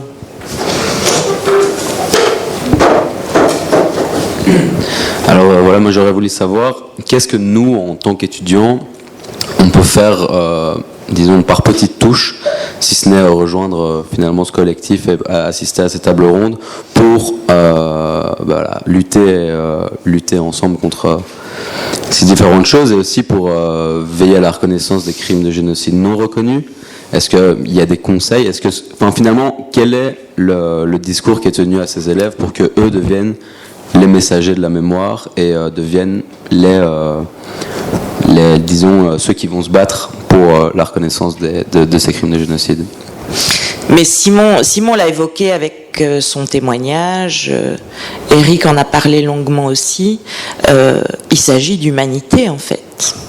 C'est-à-dire que le crime de génocide, alors il nous touche nous, je regarde l'UEJB parce que c'est notre histoire, bien sûr, et qu'elle nous a été transmise de manière consciente et inconsciente. Mais si on réfléchit bien au crime, si on permet à un élève, à un jeune, de comprendre les mécanismes, c'est-à-dire de comprendre le processus qui a été mis en place pour permettre le crime, alors on touche à l'humanité. Et à partir du moment où on touche à l'humanité, on touche tout le monde. Et donc je pense que c'est une des raisons pour lesquelles moi je suis toujours un peu sceptique, surtout par les temps qui courent, avec un antisémitisme quand même bien virulent, sur les journées qu'on organise au CCLJ, où je me dis toujours, tiens, ça passe ou ça casse. Eh bien, ça passe. Et je me dis, qu'est-ce qui fait que ça passe à chaque fois? Je veux dire, le début de la journée est incertain, et puis plus on avance dans la journée, plus on voit des jeunes qui prennent leur place au CCLJ, dans une maison juive, ce qui n'est pas toujours simple pour une grande majorité d'entre eux, qui s'affirment, qui échangent, qui écoutent, qui donnent. Et je me dis que c'est ça qui marche. C'est que ce qui marche, quand ils partent à 4 heures, ils ont la banane, vraiment. À chaque fois, je suis sidérée. Je me dis, waouh, ça l'a encore fait. Ils sont contents parce qu'on a parlé d'eux. En parlant d'une histoire passée, en fait, on leur a aussi permis de parler de leur histoire et de qui ils sont. Et je pense que le crime de génocide, c'est ça, en fait. Le crime de génocide, il va toucher l'essence même de l'être humain. Et donc, il nous concerne tous. Alors, ce que vous pouvez faire de façon, c'est ça ta question plutôt, Nathan, pratico-pratique, moi j'ai envie, ne lâchez rien, militez, allez-y, engagez-vous.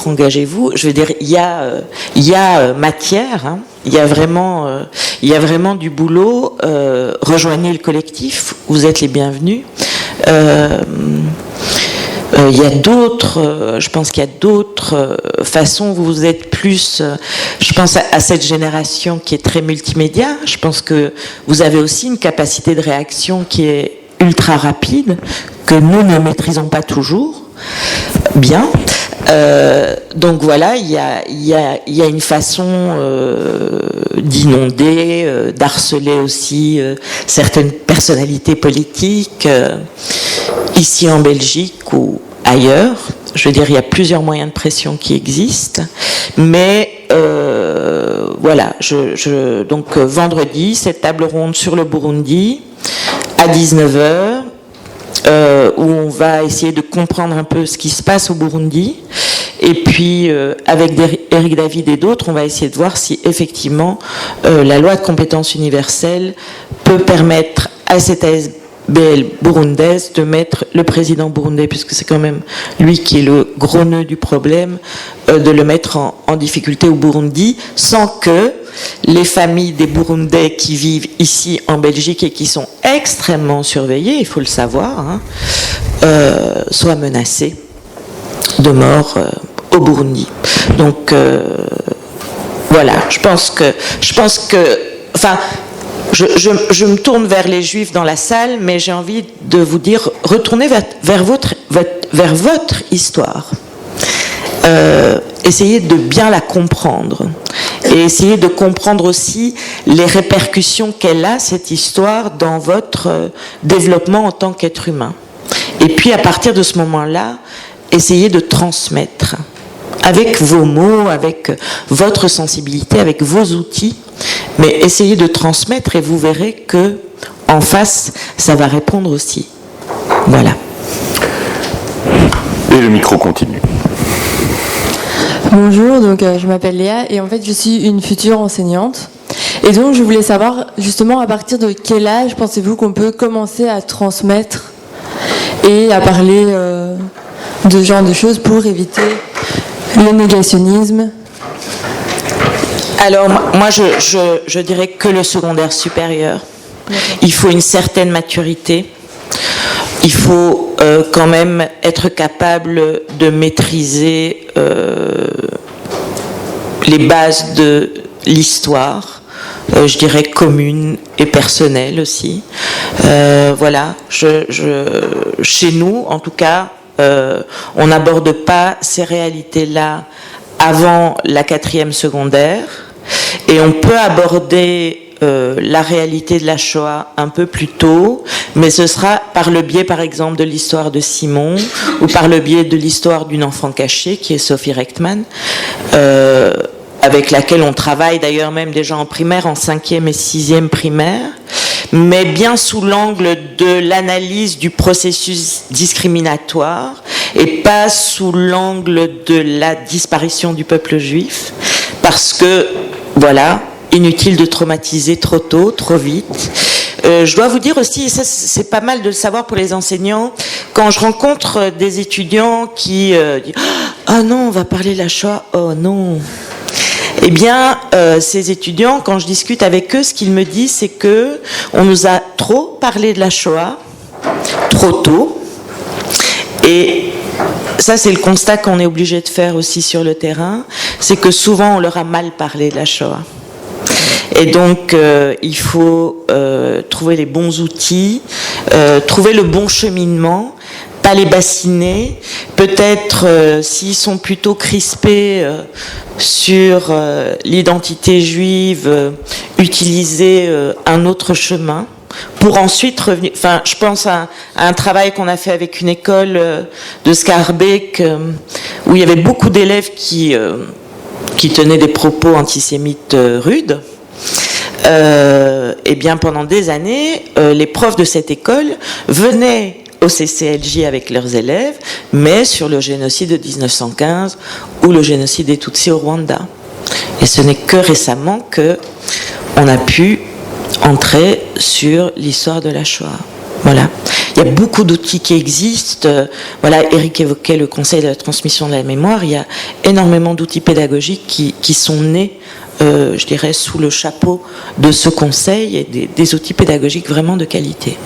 Et puis je renvoie à ce que Eric envisageait comme lecture pour enfants et petits-enfants. Mais je suis un ours, c'est ça?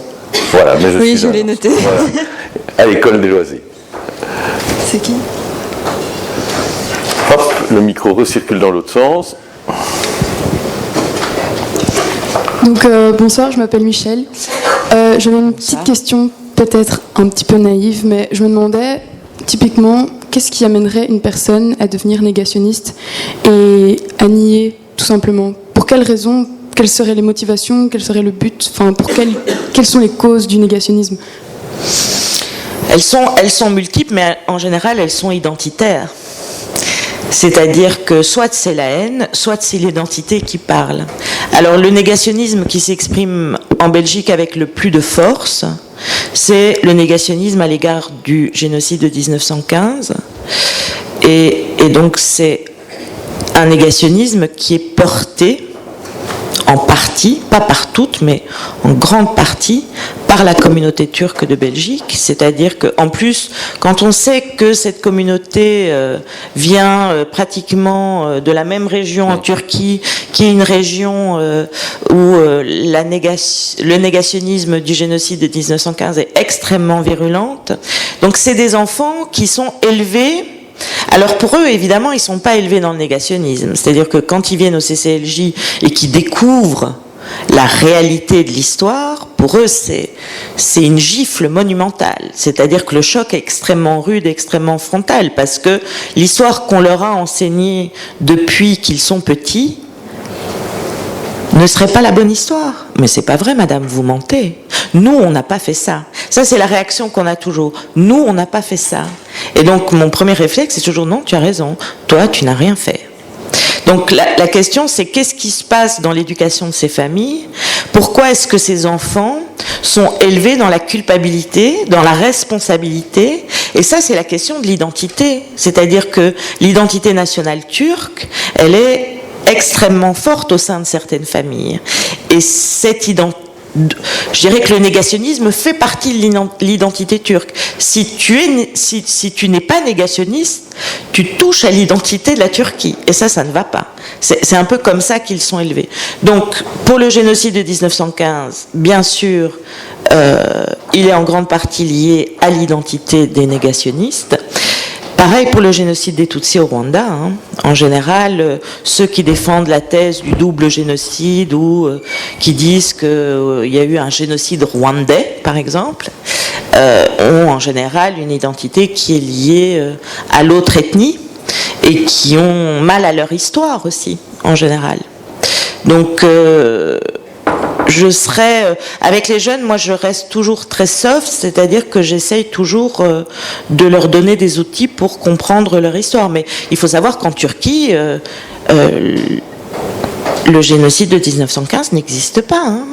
Dans les livres d'histoire, je veux dire, il est absent des voix officielles. Il existe, bien sûr, il existe plutôt au sein de la société civile. Ça, c'est intéressant.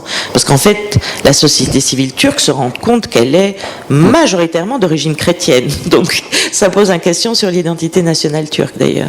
Et de pas mal aussi, il faut le souligner, d'enfants ou d'héritiers maintenant qui se découvrent héritiers d'Arméniens convertis de force en 1915. Voilà. Ici, on parle d'enfants cachés, là, on parle d'Arméniens cachés. Ouais. Donc voilà, le négationnisme. Alors nous, pour la Shoah, le négationnisme, c'est de la même, je dirais, ça vient de la même eau que l'antisémitisme. Hein. Le négationnisme, c'est une autre forme d'antisémitisme. Donc c'est pour ça qu'on a vu dans les papes du négationnisme à propos de la Shoah des antisémites notoires. C'est la haine du juif qui s'exprime. Encore. Merci. De rien. D'autres interventions souhaitées, micro? Des questions à poser au collectif? Je vous en prie, et je vais leur demander, peut-être à Eric et à Simon, de revenir ici, à côté d'Ina, pour qu'elles ne se sentent pas toutes seules. Merci.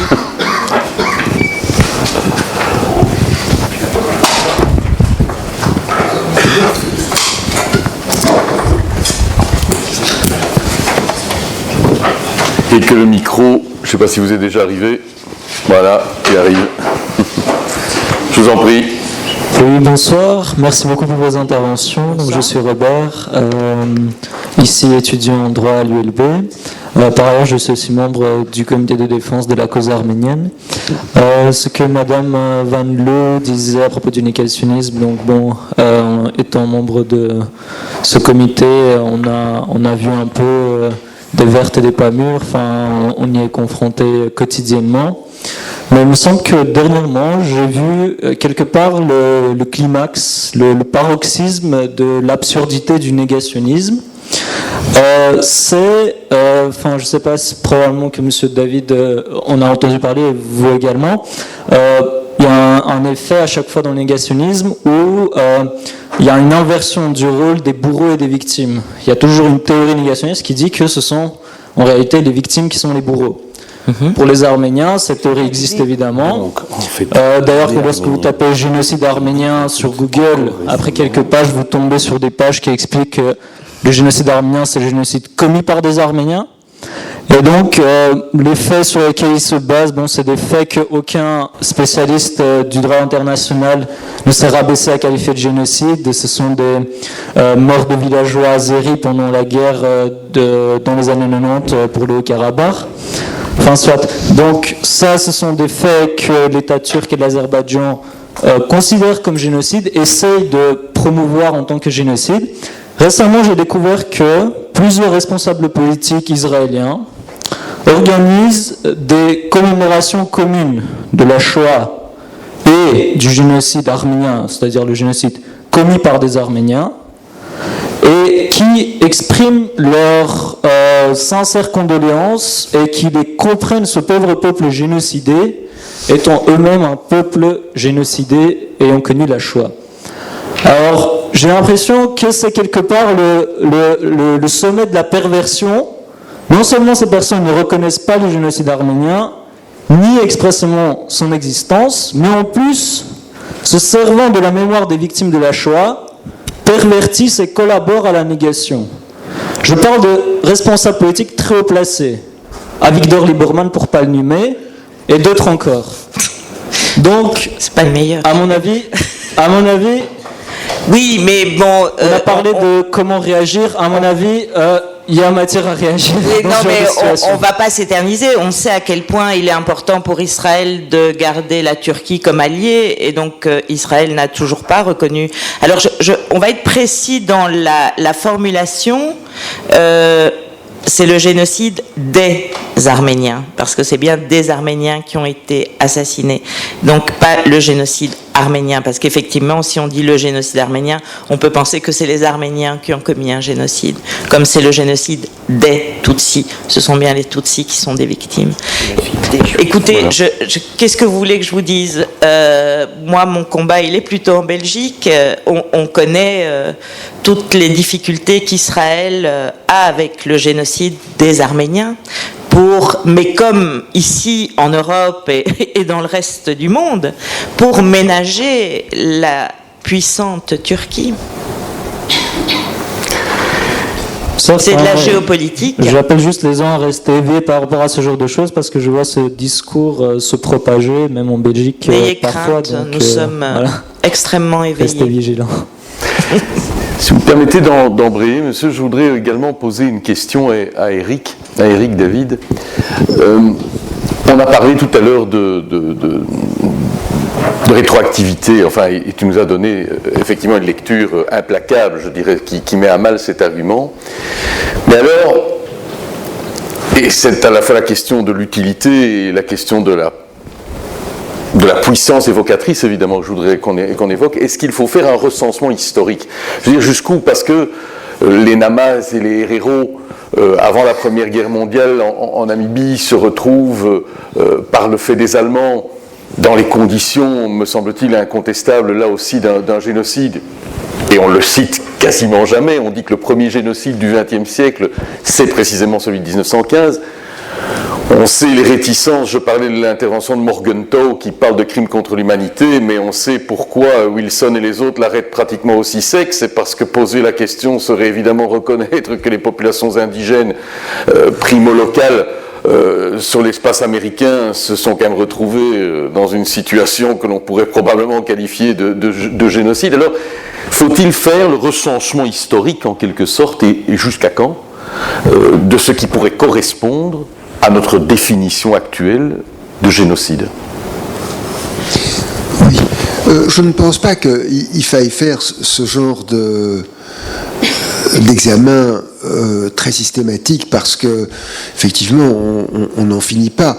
Tu as raison de dire que le massacre des Arméniens n'est pas le premier génocide du siècle, hein, et tu as raison de faire allusion, je pense, au massacre des Herero en Namibie, hein, qui effectivement est souvent présenté comme un génocide. Là aussi, il y a pas mal de textes qui vont dans ce sens, et je suis tout à fait prêt à suivre cela.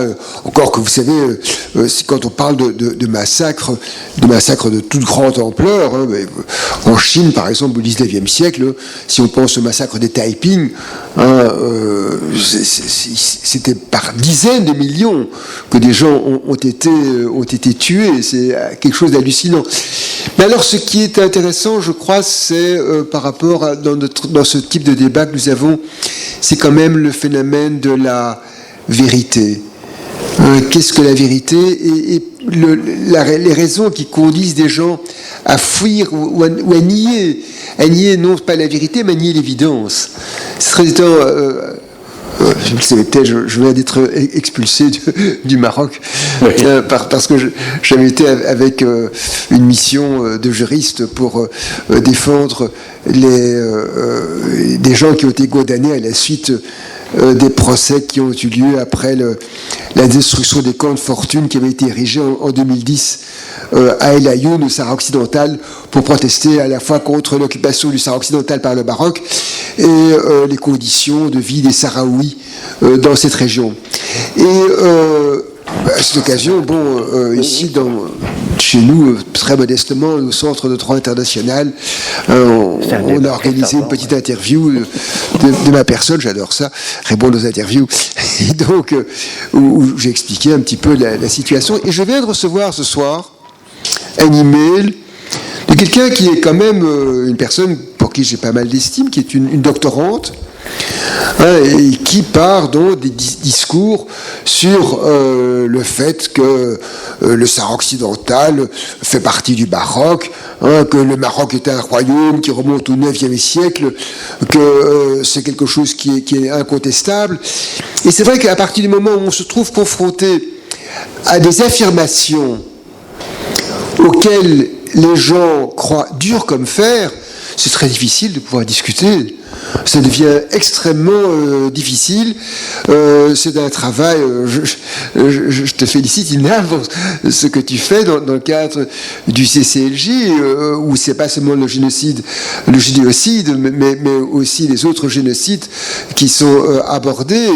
Et je crois que de ce point de vue-là, effectivement, c'est vrai que le centre de transmission de la mémoire, le conseil de transmission de la mémoire joue aussi un rôle pédagogique. Et je crois que là, il faut rendre hommage aux législateurs communautaires, puisque c'est la communauté française qui a pris cette initiative de créer ce conseil de transmission de la mémoire, parce que c'est vrai que je pense que c'est très important de connaître notre histoire. C'est quelque chose qui est fondamental, nous vivons cela tous les jours, mais c'est vrai que c'est une forme de combat, et donc déterminer ce qu'est la vérité. Je parlais tout à l'heure de l'assassinat de Jules César, mais on pourrait multiplier les exemples par rapport à cette prétendue rétroactivité. Vous savez, après tout, quand on songe à l'électron, l'électron n'a été mis en évidence qu'à la fin du XIXe siècle. Pourtant, l'électron existe depuis que le monde existe, évidemment. Mais donc, c'est là tout le poids des mots. Et les mots ont un poids. Ils ont une existence, ils ont une influence, d'ailleurs, sur nos comportements eux-mêmes. Et c'est quelque chose dont il faut tenir compte. Et constamment, nous sommes en lutte, en conflit avec les mots et leur sens. Il y a eu un colloque dans cette maison il n'y a pas très longtemps sur la vérité judiciaire, et c'était mon successeur en cours de droit international, Olivier Corten, qui a commencé son exposé avec une petite plaisanterie très amusante, la question de savoir est-ce que la pizza est un légume ? Est-ce que la pizza est un légume ? Oui, parce que, effectivement, aux États-Unis, à un moment, il y a eu tout un débat sur le point de savoir si la loi, je ne sais pas laquelle, sur les légumes devait s'appliquer aux pizzas. C'était un réel débat qui avait des incidences juridiques. Mais donc, c'est vrai que de ce point de vue-là, la lutte pour la vérité est très fondamentale, et je crois que... Mais je ne dirais pas juste comme toi qu'il faut en quelque sorte faire une liste des vérités. Je pense que la vérité, ça fait partie de notre culture, et je pense que c'est vrai que la connaissance est quelque chose d'absolument fondamental. Il faut rendre hommage à tous ceux qui luttent pour l'éducation, pour la gratuité de l'éducation, et je crois que la solution se trouve là, évidemment, et accepter les choses. Je disais tout à l'heure, vous m'avez repris, les enfants des bourreaux ne sont pas des bourreaux, c'est vrai. Oui, les enfants des bourreaux ne sont pas des bourreaux. Les enfants des victimes, moi je crois qu'ils restent des victimes. Ça je crois. Vraiment, je le crois. Je pense que toi, Simon, tu restes une victime malgré tout. Même si tu as eu la chance de réchapper, oui. Tu restes une victime. Mais ce que je voulais dire, c'est à propos des enfants des bourreaux, ils ne sont pas des bourreaux, et parfois même, ils deviennent des victimes. Et je vous... Oui, les enfants des bourreaux. Et je vous recommande la lecture d'un livre que je n'ai pas télé, je me suis occupé à lire, qui s'appelle « Papa de sang » de Jean Hatzfeldt. Jean Hatzfeldt est ce journaliste, je crois, français, qui a écrit une saison de Machette, hein, où il recueille des témoignages de génocidaires rwandais. Et maintenant, il recueille des témoignages non seulement des rescapés, des enfants des rescapés, mais aussi des enfants des miliciens Hutus qui ont procédé au génocide. Et c'est parfois terriblement émouvant d'entendre, enfin de lire plutôt, les témoignages de ces enfants qui, par moments, se sentent quand même mis en une forme de quarantaine dans les écoles, où ils sont l'objet de quolibets de la part de leurs camarades, parce qu'ils sont effectivement les fils d'eux. Hein, c'est quelque chose de terrible. Et donc, assez étonnamment, finalement, les enfants des bourreaux peuvent devenir eux-mêmes des victimes. Enfin, voilà. Je voudrais dire un petit mot. Enfin, j'assiste ici à un débat très savant. Excusez-moi. Moi, j'ai vécu la chose vraiment, enfin. Vous comprenez? Donc, mon propos ici est un peu différent. Les enfants des bourreaux ne sont pas des bourreaux. Ça, on est d'accord. Qu'ils en souffrent, c'est certain. Les enfants des victimes ne sont pas des victimes. Est-ce que je suis une victime, en effet? C'est vrai, moi j'ai vécu la chose.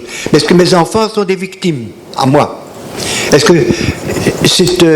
cette souffrance va se transmettre de génération en génération? Peut-être que dans les gènes, il y a peut-être quelque chose. Mais moi, je vais vous dire une chose. Il y a des gens qui se complaisent dans la situation victimaire. Il y a des gens qui vivent d'être victimes. Eh bien, je déplore cela. Excuse-moi Simon, mais donc je me sens, je vous le dis, la vie est belle. N'oubliez pas que la vie est belle. Et moi je suis heureux. Moi je pense que les enfants des victimes sont des victimes, et justement on va pas parler de l'aspect psychique et de transmission, mais justement de l'aspect légal. Et au regard de l'histoire, oui, les enfants des victimes restent des victimes. C'est-à-dire que parce que si tu es face à un négationniste, tu es à nouveau victime de ce négationniste. Bah non, mais si tu es en face d'un terroriste, c'est la même chose. Enfin, en face d'un fasciste, la même chose. Ah non, parce que là, c'est... Non, parce que dans le cas du crime de génocide, c'est bien une idéologie qui est transmise. C'est pas la peine de discuter jusque demain sur une question pareille. Enfin. D'ailleurs, vous êtes assez grand pour avoir votre opinion vous-même. Oui, que le micro vous arrive. Il y a un micro qui est là, qui vous arrive. Donc, comme je racontais, donc c'était quoi? C'était avant-hier. J'ai rencontré donc victime donc de problèmes neurologiques dès la naissance. Donc quelqu'un qui est handicapé, qui peut pas bouger. Donc je lui ai demandé, écoutez monsieur, parce qu'il est plus très jeune, si maintenant aujourd'hui on vous donne la chance de guérir, est-ce que vous serez content? Et cette personne m'a répondu, si aujourd'hui on me laisse guérir, je serai pas content, parce que aujourd'hui j'ai pas appris à travailler. Et donc ça on peut le voir comme une victime, quelqu'un qui est victime de la société. Donc monsieur a eu la chance de pouvoir survivre dans ce cas-ci, et je partage totalement sa vision positive de la vie, et je pense que c'est ça, être positif sur l'avenir, c'est ça qui compte. Oui, mais et c'est ça qui nous différencie de la victime. Ce que Édouard Jacquian a voulu dire, c'est Édouard Jacquian qui est l'auteur de cette phrase. Les enfants des bourreaux ne sont pas des bourreaux, mais les enfants des victimes restent des victimes. Il a surtout voulu parler des enfants des bourreaux. Tu comprends? Surtout au niveau de attention. Cessez de regarder les jeunes Turcs comme de potentiels bourreaux, parce qu'ils ne le sont pas.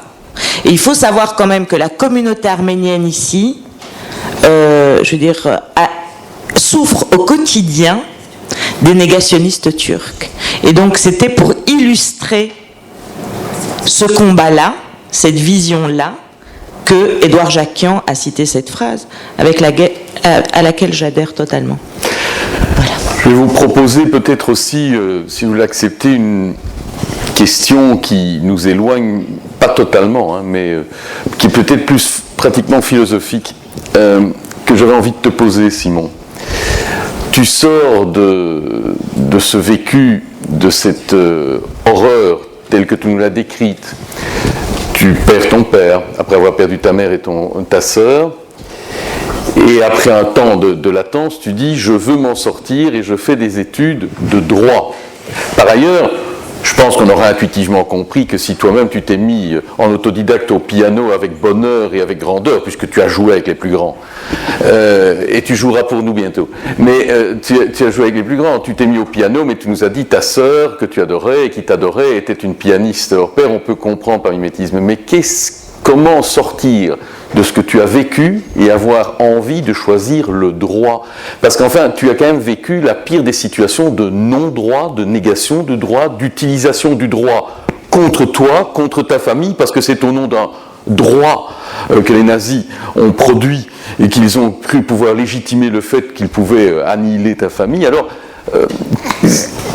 il faut être rudement, comment dire, bâti pour se dire qu'il reste du droit à apprendre après ça. Donc, si je comprends bien, le criminel agit en vertu d'un droit. À ses yeux, oui. À ses yeux, oui. À ses yeux, enfin, oui. Le criminel, le nazi avait... Enfin bon, moi, je suis devenu avocat, j'ai fait le droit, et je suis devenu avocat pour plusieurs raisons. D'abord parce que j'étais dans un milieu littéraire. Mon père écrivait en 6 langues, autodidacte. Il écrivait en polonais, en russe, en français, en allemand, en yiddish et en hébreu. Ça fait 6. Il adorait la littérature allemande, Goethe, Schiller. Il ne pouvait pas imaginer d'ailleurs que dans l'Europe du XXe siècle, de la civilisation, l'Allemagne de Beethoven, de Mozart, de Jean-Sébastien Bach, de Kant, pouvait sombrer dans la barbarie. Et donc, ma sœur était pianiste. Et moi, j'adorais ma sœur. J'adorais ma sœur. Et je suis encore inconsolable. Mais en pensant à ma sœur, sans avoir appris, je suis devenu pianiste de jazz. J'ai pas appris et actuellement je ne sais pas lire une partition. C'est un miracle de ma vie, ça. Bon, l'évasion est un miracle, mais ça aussi. Et j'ai voulu être avocat par orgueil, d'abord pour aider les gens. Je suis serviable de nature. Un avocat peut aider les gens et peut gagner sa vie. C'est important. Mais j'ai voulu être avocat par orgueil. Parce que les nazis ont voulu m'écraser, ont tué ma famille, m'ont humilié, m'ont enfermé, ont voulu me tuer, ont voulu faire de moi un petit paria. Alors moi, vous comprenez, après la guerre, être avocat, je me mettais au-dessus d'eux. Voilà ma réponse. Tu comprends ? Voilà. Merci de ta réponse. Si vous aviez envie d'applaudir, n'hésitez pas. Je ne vais pas vous brimer dans vos élans. Est-ce qu'il y a encore question ou est-ce que nous allons solliciter nos deux présidents à nous dire les mots de clôture avant que vous n'alliez boire tout le reste de la bière, du jus d'orange et du reste qui se trouve là. Et on continue à discuter. On passe à ça. Messieurs, on vous cède le micro et on vous remercie de votre initiative. On vous remercie de votre initiative.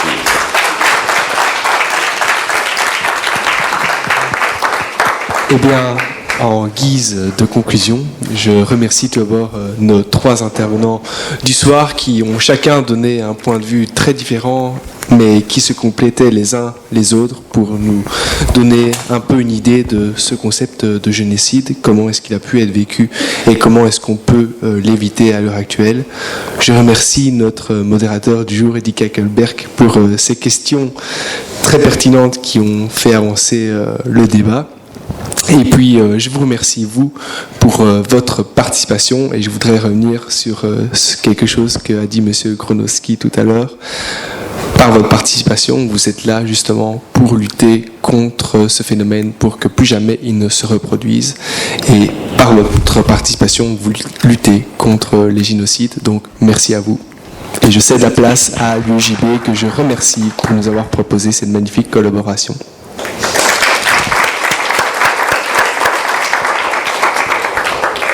Alors moi j'avais juste envie de dire quelques mots pour parler de la naissance de cette conférence. Il se fait qu'on était au préfabriqué droit, donc le préfabriqué pourpre, en train de boire des bières, hein, comme on le fait si bien. Et Romain et moi on discutait et on s'est dit, Romain me disait, bon moi j'ai vraiment une grande envie, c'est d'entendre mon grand-père parler devant des étudiants à l'ULB, mon papou, qui puisse raconter son histoire, c'est l'enfant du 20e convoi. Et l'enfant du 20e convoi dont j'avais tant entendu parler, qui est un ami de mon grand-père. Et donc voilà, on a eu cette initiative et je suis vraiment content que d'autres sont joints à cette aventure et puis que vous soyez tous là à participer. Donc je voulais aussi vous remercier, comme l'a très bien fait Thomas, je voulais te remercier Eddy d'avoir avec brio modéré cette conférence. Et puis je voulais vous dire autre chose, c'est qu'il y a quelques jours de cela, il y a eu le banquet de Rivarol, qui est un journal d'extrême droite français, qui fêtait ses 65 ans. Et c'est un événement qui a été couvert par Canal+, donc par le Petit Journal. Et donc en fait, parmi les différents militants d'extrême droite qui étaient présents, on avait notamment ceux qui prenaient le retour à la monarchie absolue, droit divin, puis d'autres qui prenaient des propos comme le fait que le fait de voir un noir ou un musulman devrait être de l'exotisme et non pas être quelque chose d'habituel. Et puis enfin, ce banquet se clôturait par une intervention de Robert Forisson, qui est un négationniste notoire, et qui disait qu'à Auschwitz, il y avait des terrains de volley, des terrains de football et non pas des chambres à gaz. Alors, je pense que ici, on a une petite perspective de ce que nous, on peut faire en tant que jeunes, en tant qu'étudiants, pour lutter contre la récidive de ce genre de choses et pour la prévention. Et à l'UJB, on le fait par cet intermédiaire. On le fait aussi en allant à Auschwitz tous les 2 ans avec une école à 80% composée de musulmans. Et je vous invite vraiment à vous joindre à ce genre d'événement. Et voilà. Et puis je vais quand même profiter pour faire un peu la com de l'UJB, parce que voilà. Donc demain on aura un tournoi d'échecs. La semaine prochaine une conférence sur le judaïsme en Belgique. Dans 2 semaines on aura une projection de débat sur l'exil des nazis au Proche-Orient. Et puis lundi et mardi, et pour ça c'est un appel aux bénévoles, on assure la lecture des 24 000 noms des déportés juifs de Belgique, des résistants, des martyrs, pendant 24 heures. Donc c'est-à-dire que c'est des tours de parole de 15 minutes dans lesquels on récite ces noms, et suite à quoi une cérémonie de commémoration clôturera tout cela. Merci à tous.